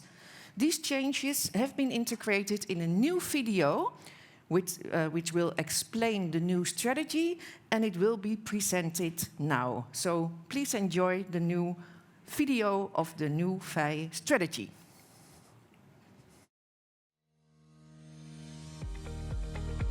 At VEI, we believe that long-term water operator partnerships, WOPs, are key to addressing the global water and sanitation crisis efficiently and sustainably. Access to water and sanitation is fundamental to public health, education, and economic development. It means fewer cases of diseases like diarrhea and cholera, more children attending school, and less time spent fetching water. Water systems drive urban economies.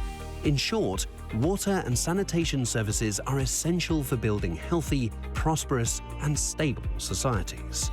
Yet today, 1 billion people lack safe drinking water, and 2.5 billion live without a toilet. Every day, 1,000 children under 5 die from water-related illnesses. Social and economic developments are hampered by water challenges. Population growth, urbanization, and climate change will intensify these challenges. While hundreds of billions of US dollars are needed to achieve universal access, VEI partners with public water utilities through WOPs, long-term not-for-profit collaborations that share knowledge and build capacity to improve water and sanitation services.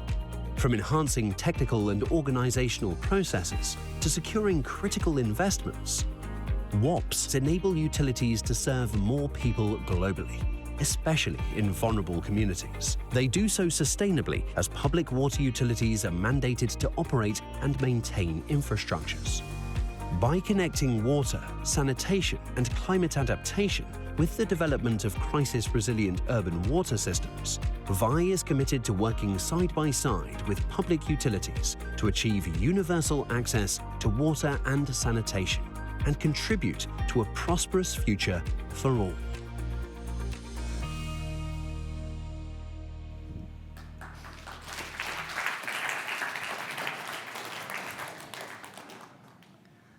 Well, I think that's really inspirational to work together on all these water challenges. Our next speaker is 𝗪𝘁𝗲𝗿, a researcher at VEI Delft and a professor at the University of Amsterdam. Klaas has conducted several research projects on WOPs. What are strong points? What are points for improvement? What are lessons learned? What can we take home from all that research? Of course, for the future, for the designs of future WOPs. Please, the floor is yours. Okay. Thank you very much. It's a pleasure to be here. My presentation is entitled Water Operator Partnerships in Search of a Working Balance. And I will briefly try to explain where this title comes from. About 2 years ago, within the Boosting Effectiveness of Water Operator Partnerships project, which we have together with the UN Habitat 𝗪𝗂𝗍, we came to the conclusion that there's a lot of material available on WOPs in grey literature, but there is relatively little academic research that has been done into water operator partnerships. And so 2 years ago, we decided we were going to try to develop a special issue on water operator partnerships, looking at the practices, basically how do water operator partnerships function in practice. It was an activity together with 𝗪𝗂𝗍𝗿, but also VEI was quite essential in this endeavor, as Mireia Tutusaus is one of the guest editors of this special issue. The idea was that we should have published this special issue a year ago, but we are still working on the final article, so hopefully in the coming months. In looking at the different articles, so in total about 8 articles have been published so far, and what is interesting about these articles is that they have been written jointly with practitioners in these water operator partnerships and with academics. If we look at sort of these articles and the underlying challenges or issues that come out of these articles, they all sort of come back to the definition of a water operator partnership. Water operator partnership, not-for-profit peer support exchange between 2 or more water or sanitation operators with the objective of strengthening their capacity to sustainably improve performance for all. So you have sort of these key elements in this definition. It's about not-for-profit peer support, or as Asa said, solidarity-based. It's about developing capacity, but it's also about improving performance. And this leads to a certain challenge. WOPs are about solidarity-based endeavors. Meike, in her presentation about well-performing utilities, highlighted the issue of accountability. But how do you deal with accountability when something is solidarity-based? How do you hold someone accountable for being solidaire or not? And that's a big challenge. Another challenge is that you have 2 objectives. You have the objective of capacity development and you have the objective of performance improvement. And how do you merge these 2 objectives? And within the articles in the special issue, all of the water operator partnership sort of struggle with these elements. And the underlying message that they sort of give is that in the end, the success of a water operator partnership is about finding a working balance. And this working balance has multiple dimensions, and I will try to explain. The first balance that needs to be found is is a balance between achieving results, showing visible results, achieving capacity development, but also achieving trust, support that allows for momentum, that allows the water operator partnership to be supported by the different parties. When a resident utility starts with a water operator partnership, most utilities don't have a clue what a water operator partnership is really about. Yeah, they understand consultancy, they understand technical assistance projects, but what exactly is a solidarity-based, capacity development-oriented partnership? Yeah, most utilities struggle with that. And in Adriaan's presentation earlier, he highlighted the importance, or as he saw the vision of VEI, to work on long-term relationships that allow staff of the utility to develop, to further their careers. So Adriaan is very much towards the capacity development side of this triangle. If you want to have support from the resident utility, they want to see results. They want to see clear, visible improvements. So they are likely to be more towards the results corner of this triangle. And you need those results in order to get the trust and momentum to keep the partnership going. And so one of the balances that you need to find in a water operator partnership is sort of this balance between long-term relationship, capacity development, results that are visible in order to keep the trust and momentum of the different partners. A second balance that needs to be found is between the different actors. Officially, a water operator partnership is an endeavor between two or more water operators, but frequently you also have donors involved who are going to be responsible for the funding of the activity. All of these actors agree that in the end, performance needs to be approved, and most likely they will refer to SDG 6 as being one of the benchmarks or standards that needs to be achieved. But these actors also have different ideas about how this performance improvement should take place and how it is visible, how it should manifest itself. Donors usually are not very interested in operation and maintenance. Donors usually prefer to see service extension. They want to see additional households being connected to the water network. Often, resident utilities, but also the supporting utilities, think much more in operational terms. Also, I think Twan highlighted sort of this friction between investment in extension, but at the same time also emphasizing operation and maintenance. So how do you interpret performance improvement? And different actors may have very different ideas. And you need to find a balance to make sure that these actors can all get what they want from this particular partnership.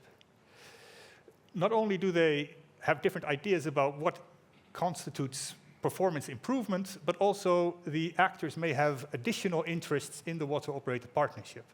So in his presentation, Simon highlighted Jos van Winkelen as being a very important person for the development of water operator partnerships, but he also highlighted that for Jos van Winkelen, the water operator partnership was also important for staff of VITENS. In essence, the water operator partnership was also a tool for human resources development within the VITENS water utility. Yeah? So it's an interest that comes into this triangle, and ultimately what a water operator partnership needs to do is to find a balance in which the different actors who have different interests are all able to actually achieve the interests that they want to achieve. A third balance needs to be found in the skill set. I think Åsa referred in her presentation to this question of, do we focus on peer mentors or on development professionals? Yeah. Within a water operator partnership, you need a varied or diverse skill set. The water utility has very strong operational skills. But for a water operator partnership to be successful, you also need didactical skills. You need to be able to transfer knowledge, you need to be able to coach, you need to be able to train. It requires a different skill set. And in order to obtain funding for the water operator partnership, you need to be able to basically navigate the institutional development landscape. You need to be able to talk the language of the donors. In the case of VEI, I think you are quite privileged in the sense that VEI is very good at navigating this landscape of the international development community. But most water operator partnerships which don't have a VEI who can operate or can work on their behalf, they have to incorporate all these skills within the water utility. And then the question is, how far do you go? If you emphasize too much the didactical skills, moving towards capacity development, it basically means that you start to mimic a training institute, which you don't want to do because the strength of a water operator partnership is the operational skills that the water utility has. If you move too much towards the international development community, it basically means that you start to mimic the domain of the NGOs that are internationally active. Yeah, so you need to find a balance in the skill set that a utility develops. And these three dimensions of this working balance are also seen to be interconnected. So the interests that the different parties have mean that you need to have a certain portfolio of skills being present in the water operator partnership. And it also means that you have a need or not to focus on producing visible results, or can you really focus on this long-term relationship, developing trust? It depends very much on the particular water operator partnership. And to make things a bit more complicated, at least this is the message that comes out of the different articles in the special issue, is that the water operator partnership also takes place within a broader environment. You have a biophysical environment which is subject to all kinds of challenges through climate change, etc. You have a political and institutional environment which can be very complicated, can be very dynamic, and you have civil society and an economic environment in which the utility operates and functions. And this environment also influences sort of the balances that need to be found within a water operator partnership. What this also means is that water operator partnerships are unique. Yeah? So my colleagues from 𝗽𝘀𝗿𝗍𝗿, they have a great tendency to focus on developing guidelines on how to WOP, as they call it, how to develop water operator partnerships. And I think if you read the articles in the special issue carefully, you find that there is not really a guideline on how to develop water operator partnerships. Each partnership is unique because it has a unique balance, depending on the interests of the different actors, the nature of the utilities, but also the environment in which they operate.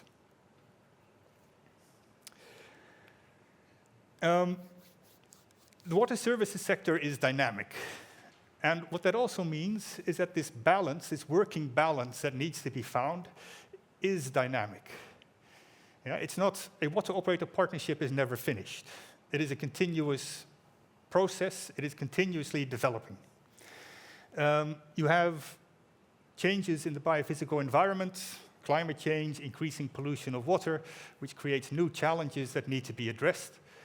There are political changes, as we have also experienced in the Netherlands. The interests of donors, in our case of DGIS, have changed considerably over the past years.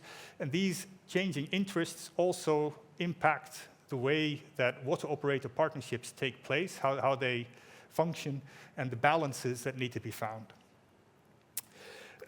Also, civil society changes. On the way to this event, I saw an article that the graying of the Netherlands is increasing, and that by, I think, 2060, there are going to be something like 5 million individual households in the Netherlands, and that, of course, also means much more demand for water. Civil society demographic changes also mean changes in what is being required of a water operator partnership, of a water utility. So the water services sector is dynamic, and that also means that finding this workable balance is a dynamic process. Yeah? There's a very nice article in the special issue from Hamburg Wasser, which developed a water operator partnership with a utility in Jordan. The utility in Jordan initially was very skeptical about this water operator partnership. They simply wanted investment. They did not know, why would they need to have these people from Germany come to assist us with running our utility.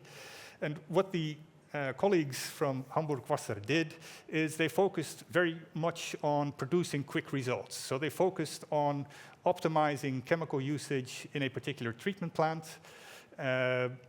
As a result, they were able to show a significant reduction of costs, a quick visible result that creates momentum, that creates confidence in a water operator partnership, and then based on that, they can then develop a long-term relationship, creating trust, creating momentum. So water operator partnerships, and particularly the partnering, is a continuous process. It never ends. And it also means that given that this is all taking place within a dynamic environment, is that water operator partnerships need to have a certain flexibility. And that sort of brings me back to the comments of Simon, I think, how he finished his interview, talking about the future of VEI as being riding the tides and the waves. And I think that it is a perfect analogy also for how water operator partnerships will develop in the future. They need to ride the tides and the waves that they will be confronted with in the future. Thank you.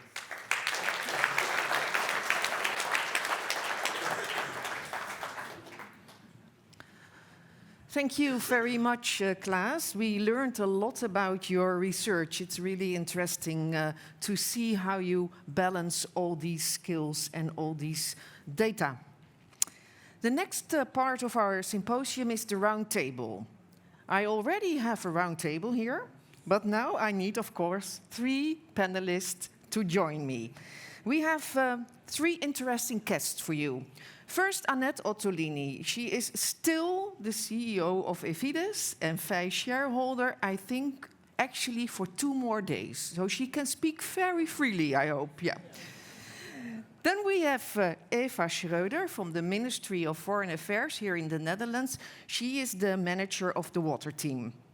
And the third panelist here at the round table will be Asaf Kabasha. He is VEI project manager.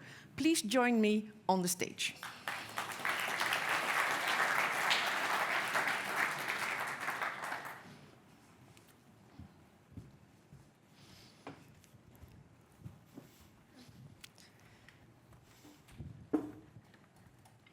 So take a seat, or you can also stand if you prefer. It's a small table, so you really have to work together. We force you to work together this afternoon. Yeah.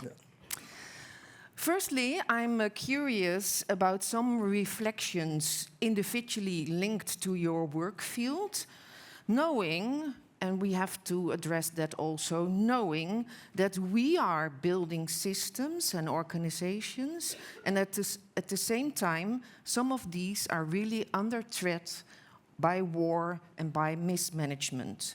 So much infrastructure is destroyed at the moment, it really makes me sad. Nevertheless, building all this infrastructure is important. I start with you, Annette. You have visited in the last 11 years a lot of VEI projects and also projects for Water for Life.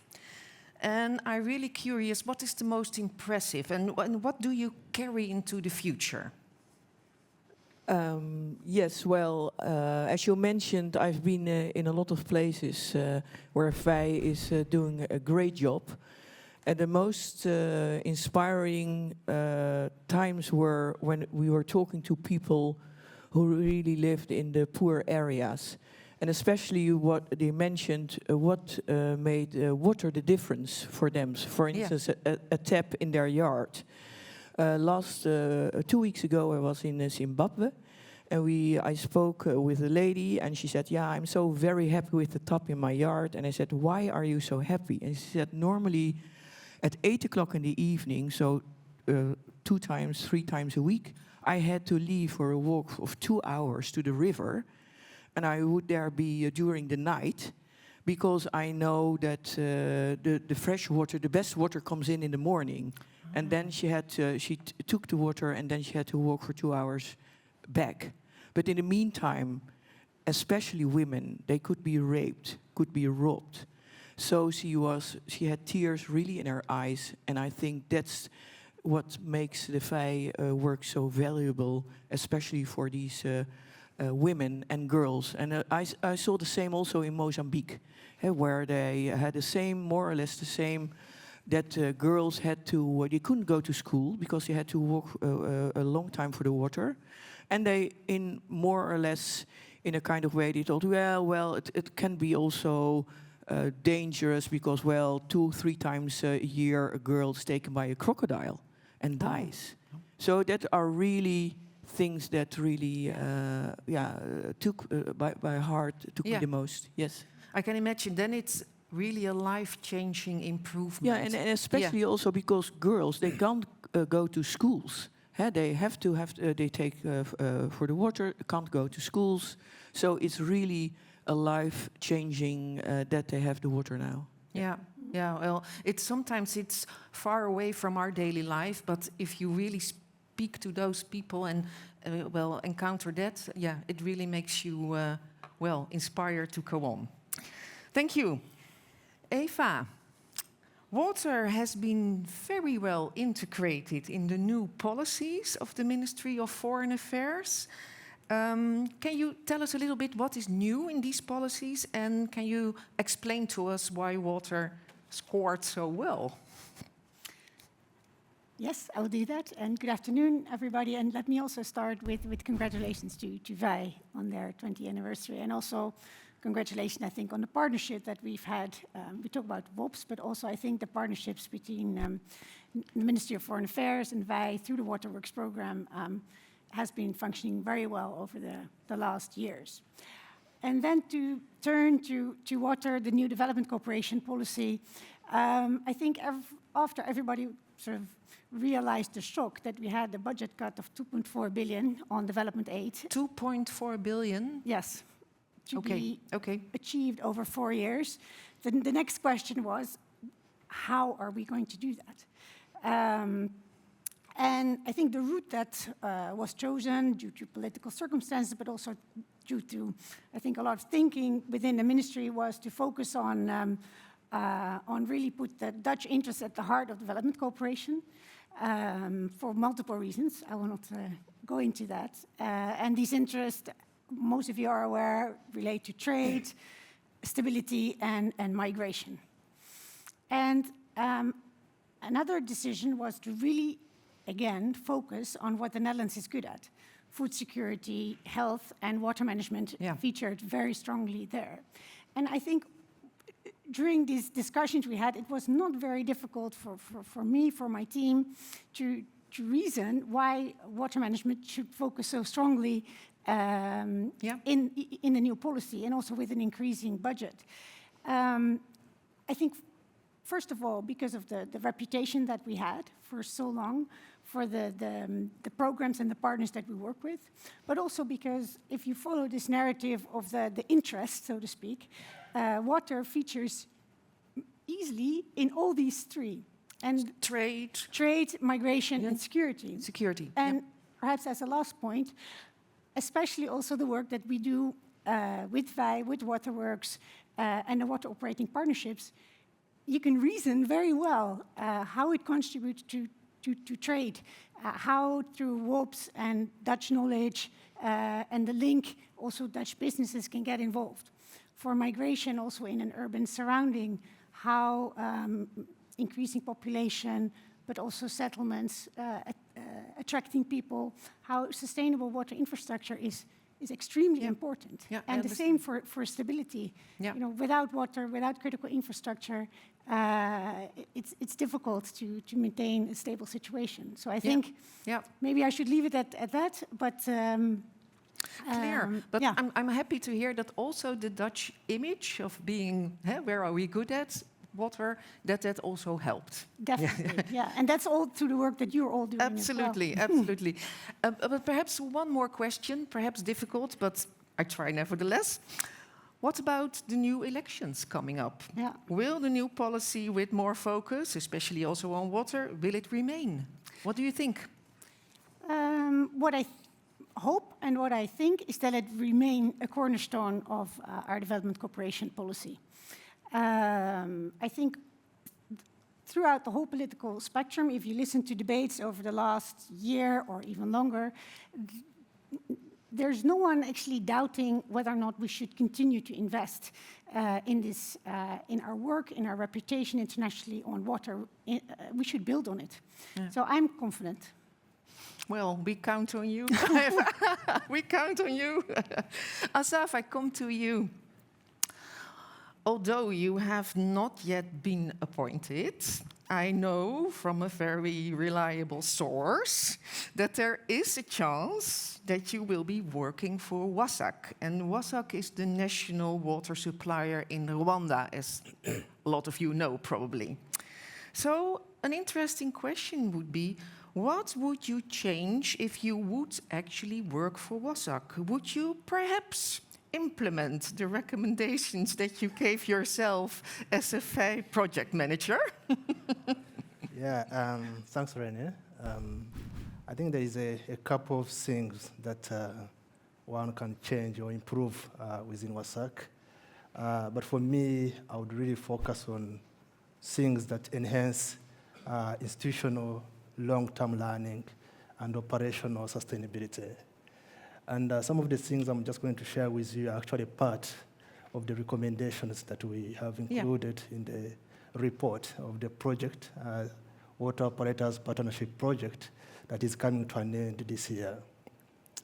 And there are basically like 4 areas of improvement that I would recommend. And the first one is related to knowledge absorption and retention. I think one of the key insights from the project that is coming to an end is that if the local utility is to truly benefit from a partnership, it should be structurally ready to absorb and retain knowledge. And what I mean by that is that there should be human capacity, and not just in numbers, but also stability. So if the local utility is understaffed, and there is frequent rotation of the staff, which actually is the case for WASAC. It's like 40–50% understaffed, and there is frequent rotation of the staff. Even if you provide the best expertise, it's most likely going to be lost. So I believe that there is continuity of the workforce and also presence of skilled personnel, and that can help in institutional long-term learning. Absolutely, for continuity, Yes. Yeah. The second point is on the resiliency, strategic resiliency of the utility of WASAC. And so also from my experience, even if you have a well-developed strategic plan, if the day-to-day pressure, from operational pressure is high, then it will delay the implementation of the long-term strategies. And in most cases, you find these day-to-day operations are always urgent, and sometimes also politically motivated. And so you find the institution, the utility is just running up and down. In WASAC, we call them firefighting. So there is a certain politician who is bringing demands, and another one demands, and so the utility is in that mode. And I think such an environment cannot help in long-term planning. So one of the things that I think should be done, or if I get the opportunity, I can try to, is to create systems that provide space for long-term thinking and bringing in innovations. The third point is about investment. Very good. So less firefighters, more long-term. Long-term planning. Absolutely. Third point. Yeah. The third point is about investment. Yeah. And I think investment is very fundamental. And I think we all agree that resources will never be enough. They are always scarce. But my point here is that there is a need for a change in the mindset. And instead of utilities doing reactive investment, they should be thinking of proactive investment. And that investment should basically cover all the areas in the utility: system improvement, capacity building, tools, materials. And although investments are scarce, like I just said, I believe that even a modest investment, if it is well directed, it's most likely to result into significant improvement. Yeah, absolutely. Yeah. Did you have a fourth point? I have a fourth point. Very short. Very short. It's about internal processes and procedures of the utility. And I think they need to be streamlined. There are so many internal processes and procedures, but for WASAC specifically, I will look into procurement and hiring processes, as they are overly slow and bureaucratic. And that delays the needed resources for change. So that's something that will really have to be worked on. Well, of course, I cannot take the decision, but I hope WASAC will take you, because you're very wise. Okay, thank you. Now I have some questions for all three of you, so you can respond to each other's contributions and talk amongst yourselves. First question, if you look at the future, because we have looked at the past, we have heard about the present, now I want to speak about the future. To ask a very, very plain question, what keeps you awake at night if you think about the future and the water situation? What keeps you awake? Well, what keeps me awake? I think three things. Or perhaps, what is the biggest challenge? Well, that is, of course, on my paper, but I think the biggest, what keeps you awake is a nicer question. So I will not go into detail, but what keeps me awake is the geopolitical situation. Yeah. In general, and increasing instability. What also keeps me awake is climate change, and it was already discussed here. It came, I think, in every presentation featured climate change, the importance of adaptation. And what keeps me awake is, can we still adapt? Can systems adapt to the pace? Can communities adapt? So those are, I think, perhaps the two major things that keep me awake, but also, but that's coming from a donor development perspective, is the current discussion about development aid, a shrinking budget there, absolutely, focus, and I think looking at the countries around us, the whole nature of development aid will change, and I think that is an opportunity, but it's also something that concerns me. Also a threat. Yeah. Do you recognize that? Yes, I recognize especially the climate change, because and also because climate change is not that is already started a long time ago, and it is neglected by politicians, and nobody's taking the responsibility. And the thing is that the poorest of the poorest they suffer the most. And that's what me keep awake. You feel a little bit, what can you do? Yeah. And therefore, I think I really support the new strategy of VEI, of course.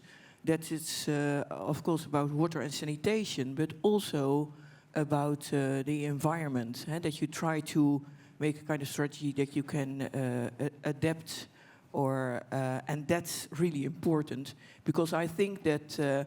And another thing is that keeps me awake is also the pollution of the sources. Yeah. It's really like it's like there is no value in the water. Yeah. And the other day we had a wonderful the 100th anniversary of VML, the company in southern Limburg, part of the Netherlands.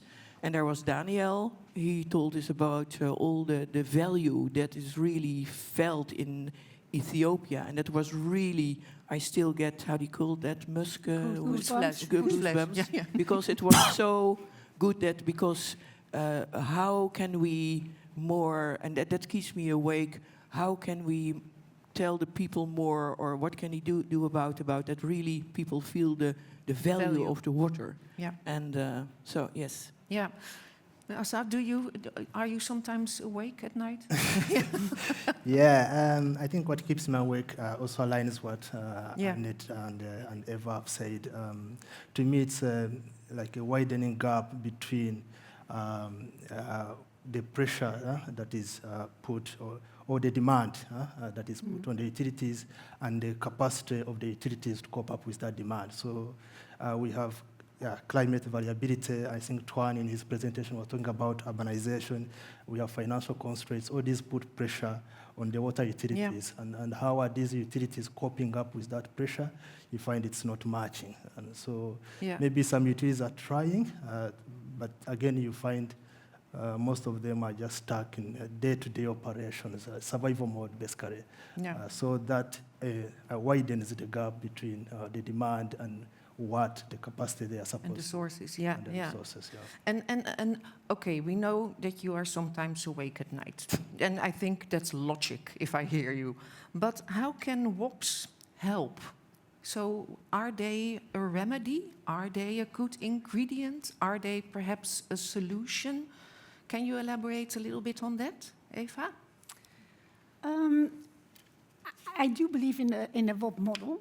I'm not an expert, I think, like many of you are here, but what I feel is that the WOP model is really, it's sort of beyond the pipes, if I can say it like that. It's really, it's investing in people, it's investing in institutions, it's investing in long-term relationship based on, I think it was mentioned a couple of times, on trust and this real sort of commitment to do it together.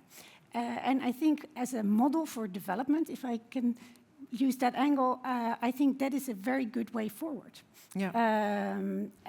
And then to combine that with showing the impact it has on the ground, and increasingly this sort of peer-to-peer learning, South-South cooperation, I believe that the WOP model has a lot to tell us for the way in general that we should go forward with development cooperation. So I'm optimistic in that sense. Yeah. Yeah.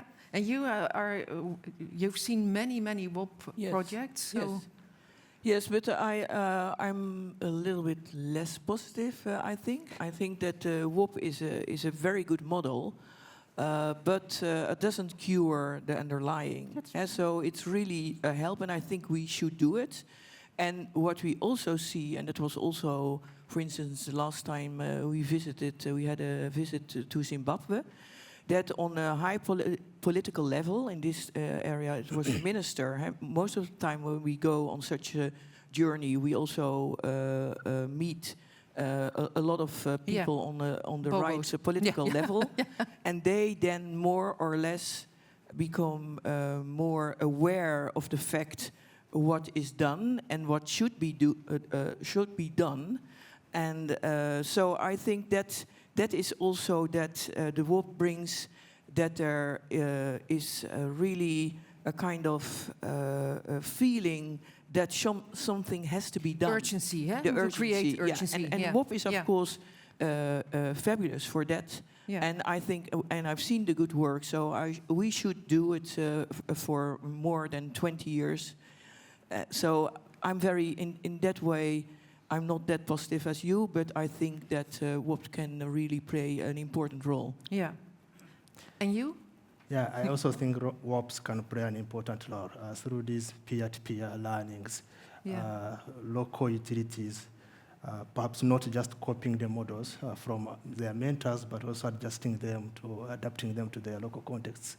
But I also think that maybe local utilities should not be trying to find answers from their mentors, from the WOPs. Okay. But I feel that WOP should not be seen to provide answers to the problems that they have, but to create an environment where themselves, the local utilities, can ask the right questions and find solutions within, basically unlocking the potential that is within the local utilities. I think that would be the sustainable way of doing things. Yeah, yeah. And working together and do it on an equal level is, I think, very important. Yeah. So do you think we will have a 25th anniversary of VEI? What do you think? Or is it already then solved? Is it unnecessary? Will we have another party in 5 years? Yeah, yes or no? I hope so. And I think from our perspective is that we are keen to continue the partnership.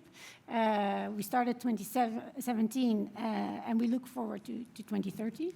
Not yet 25 years, but almost. And of course we need to think about some things cannot continue forever, so you also need to think, are there other ways involving more organizations, other investments? But yeah, I believe that from our side, we look forward to be here in 5 years' time, and build on, I think, the success that there is today. Okay. Yes, well, in 5 years' time, I think that WOPs are still there, and that we have celebration, because WOPs really mean a long-term commitment. And that's, I think, very important. You talked about the stability. I think that WOPs bring a lot of stability, especially in countries where the political side is not that stable. Yeah. So I think that we will be there. And unfortunately, we need the work. And at the other hand, there is still so much to do. Yeah. And the enthusiasm I always saw during when I visited those countries is very much, and people are really committed to bring things forward. So I think we will have another anniversary. Okay, yeah, yes. Don't change a winning team. Asaf, what do you think? Do we have an anniversary, 5 years? Definitely it will be there. Yeah. And the impact of the WOPs is clear, and so definitely will continue. And we will celebrate more years. But to me, if, for example, VEI and the WOP, if they can be more embedded into the frameworks in the countries they work, I think that would be a bit. So we should stay improving and innovative solutions, and then the WOP is very lively for the next years. Exactly. Well, thank you very much for your frankness and your wisdom. That are very useful ingredients for a debate. Sometimes in the Dutch politics you hear debates with less frankness and wisdom, so I thank you very much for today. Please.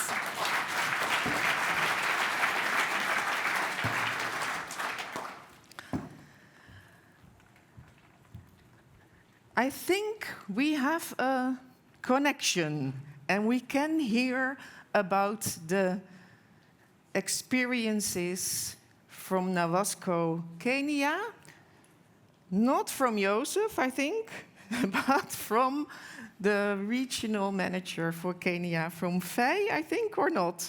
I'm not totally sure what I'm saying at the moment, but someone will present the presentation that Joseph wasn't able to give because of the problems with the connection. So it's a complete surprise who is on the screen, but it's already someone who's laughing, so I think enjoy. Good morning, good afternoon, everybody. I hope I can now be heard. Kindly confirm that you can hear me. Yes, we can. Yes, we can. Thank you. Lovely. Apologies again from Kenya about the technology. We really don't know where the issue was, but we are back on board. My name is Grace Kakubu. I am the communication expert at Nakuru Water and Sanitation Services Company Limited. But as spoken, I'm also the coordinator for VEI for both the Nakuru and Naivasha. I'm honored to present what Nakuru has been able to do in terms of a transition journey with VEI. Before I begin my presentation, I want to say in Swahili, hongera VEI, that congratulations VEI for the 20 years. And I'm looking forward to more than 20 years. I know you said, you asked whether VEI will celebrate 25 years. I think they'll go more than 25 years. So I'm going to begin. As VEI marks the 20 years of impact, I want to bring to you the story of locally driven change by peer support and how this has shaped us into a stronger and more inclusive utility. Let's go to the next slide. Yes. NAWASCO was established back in 2004 after the Kenya water sector reforms under the Water Act 2002. We are fully owned by the county government of Nakuru. Those who know about Kenya, you know we have two governments. We have the national government and the county government. So we are fully owned by the county government of Nakuru and charged to supply water and sanitation services to Nakuru City. We serve a population across 320 square kilometers from the urban heart, of course, of Nakuru City. And just like many utilities, we face the growing challenge of climate change, which of course threatens water supply. So we have to focus and come up with innovative and fast ways to ensure that we are able to supply water. Let's go to the next slide.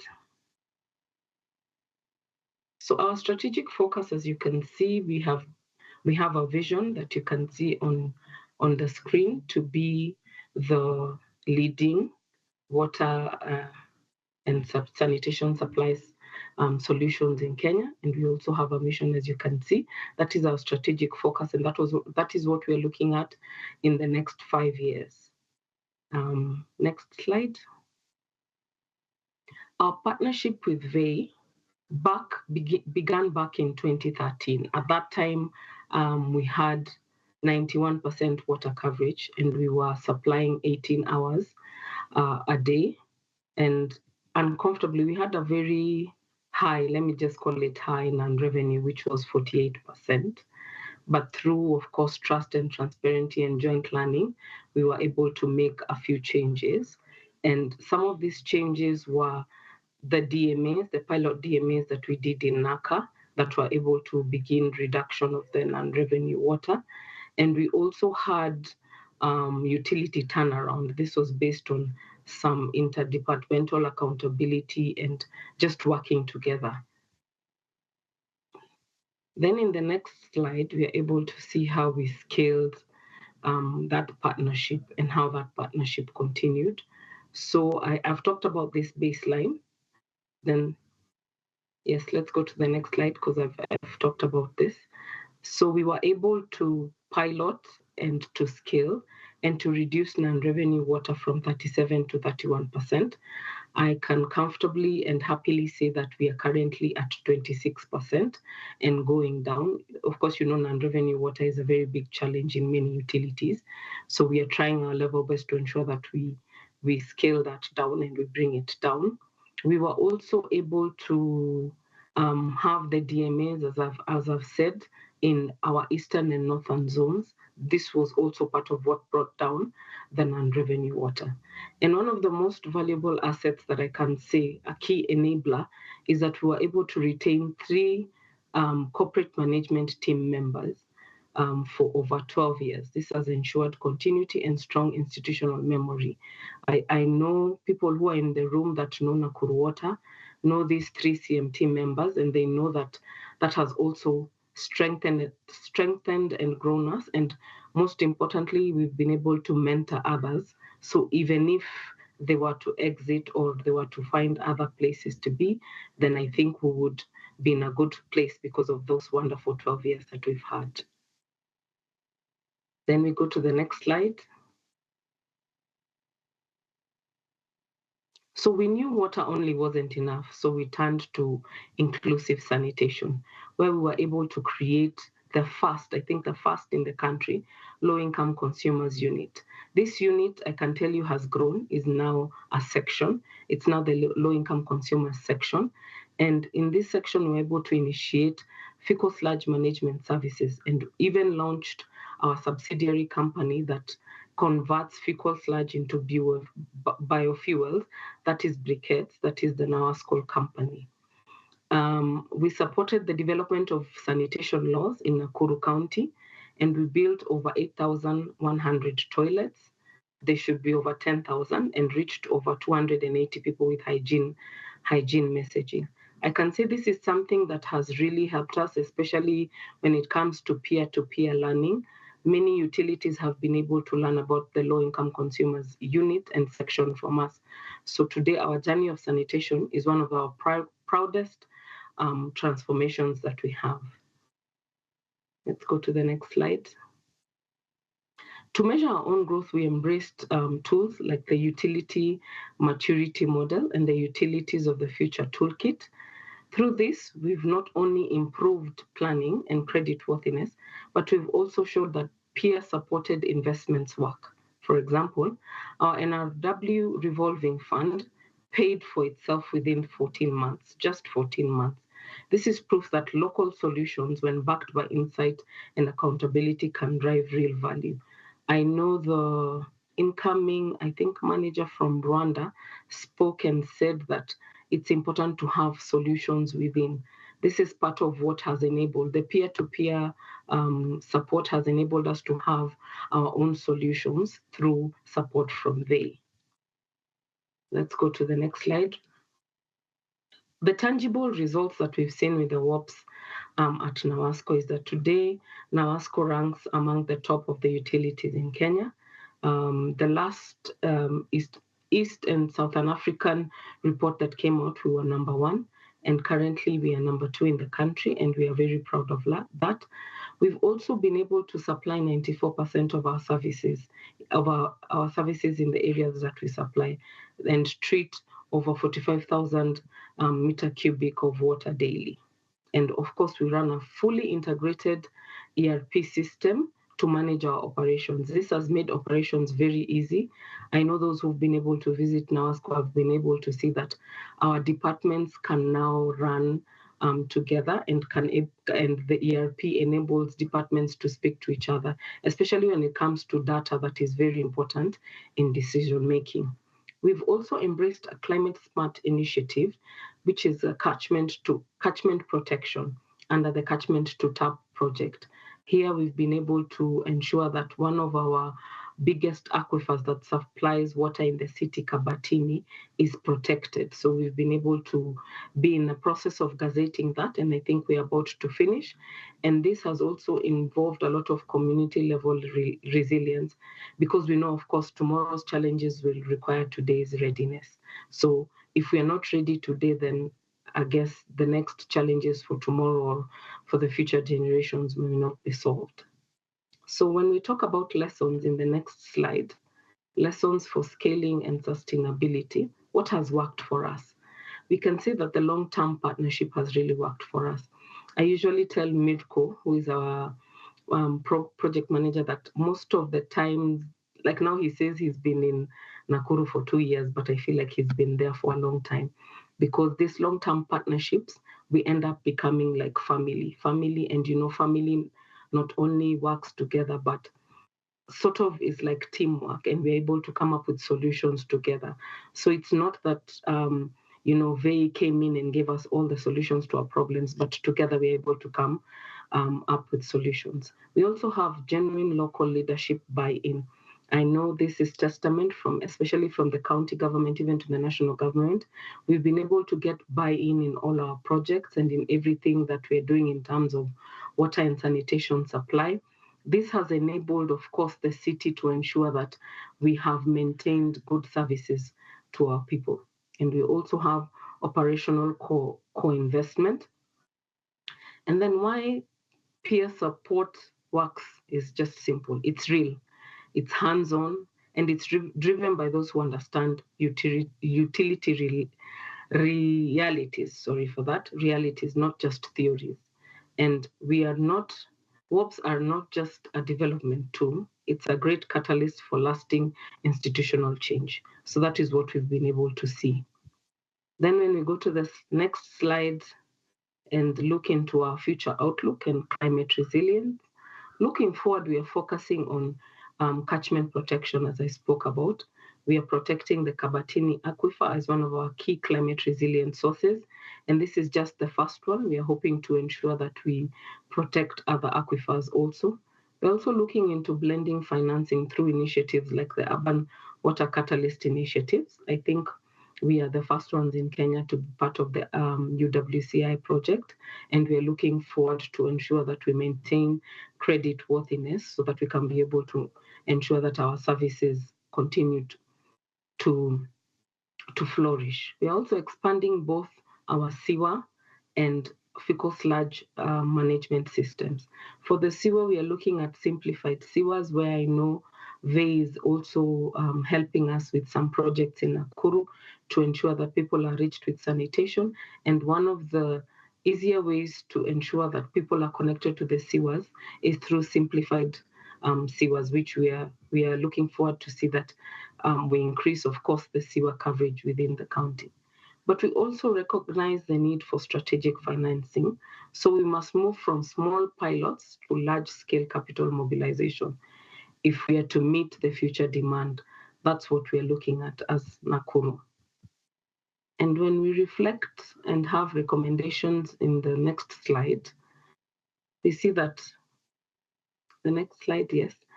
If there's one thing that we've learned, it's that local changes can speak global lessons. I think from these presentations, you can see that we've been able to spark a lot of global lessons with this. NAWASCO has become a learning hub in Kenya, supporting other utilities, more than 18 and counting. We've also seen a lot of utilities come to learn from us. I think recently what we had was the Uganda umbrella utilities come to learn from us. So we strongly recommend that the peer-to-peer learning is institutionalized. I know this is something that the person from Rwanda spoke about. if it can be institutionalized, then I think this is definitely a program that can do great things, of course, and as I said, can be able to spark global lessons. Also, strengthening of the enabling environment from policy enforcement to technical support. I think this also can be able to spark a lot of global lessons. Of course, we believe that Africa can lead with local models just like ours. As I conclude, in closing, I think that's the last slide I have, second last. Local ownership ensures community-rooted solutions. We've been able to see this as I think I've been able to show this in the journey also. Knowledge sharing builds strong teams and stronger systems. Learning from each other, peer-to-peer based, has been able to make us stronger and has been able to make us move a lot of things. Also, NAWASCO's model is not unique. It's just replicable and scalable. It's something that other utilities can look at and be able to replicate and see what they can learn from us. And our peer relationships are our backbone, a source of long-term resilience. So to VEI, what can we say? To VEI, we say thank you. Thank you for believing in the power of peer support and for working with us, and for the 20 years of meaningful and measurable and memorable impact. I say asante sana. Even as you look at our successes, that slide just shows the things that we've been able to do in terms of successes. Asanteni sana. Thank you very much for listening to me. And again, hongera VEI.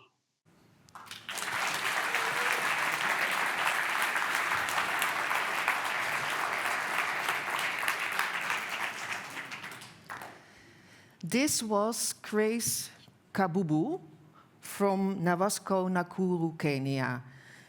Grace, thank you very much for your flexibility to fill in. You did a wonderful job, and you have shown us impressive results and very clear recommendations. And I know VEI is looking forward to collaborate with 𝗪𝘂𝗄 for many, many years. So thank you. Dear all, I'm going to conclude this seminar now. We have heard different views and results and challenges linked to working to WOPs. A shared conclusion is, I think, that WOPs are fit for the future and that they really bring results. And this creates a basis for further steps. And that is important because there are enormous challenges in the water sector. So let's go on working together on those challenges and take that with you to the reception, because we will now close the seminar, the symposium, and we continue to interact in the reception. There are drinks, there are snacks, and of course opportunities for networking. I would like to thank all you participants here and also the ones online for your presence today, and especially our esteemed speakers. Thank you for your presence and for your interest in the past, the present, and the future of WOPs.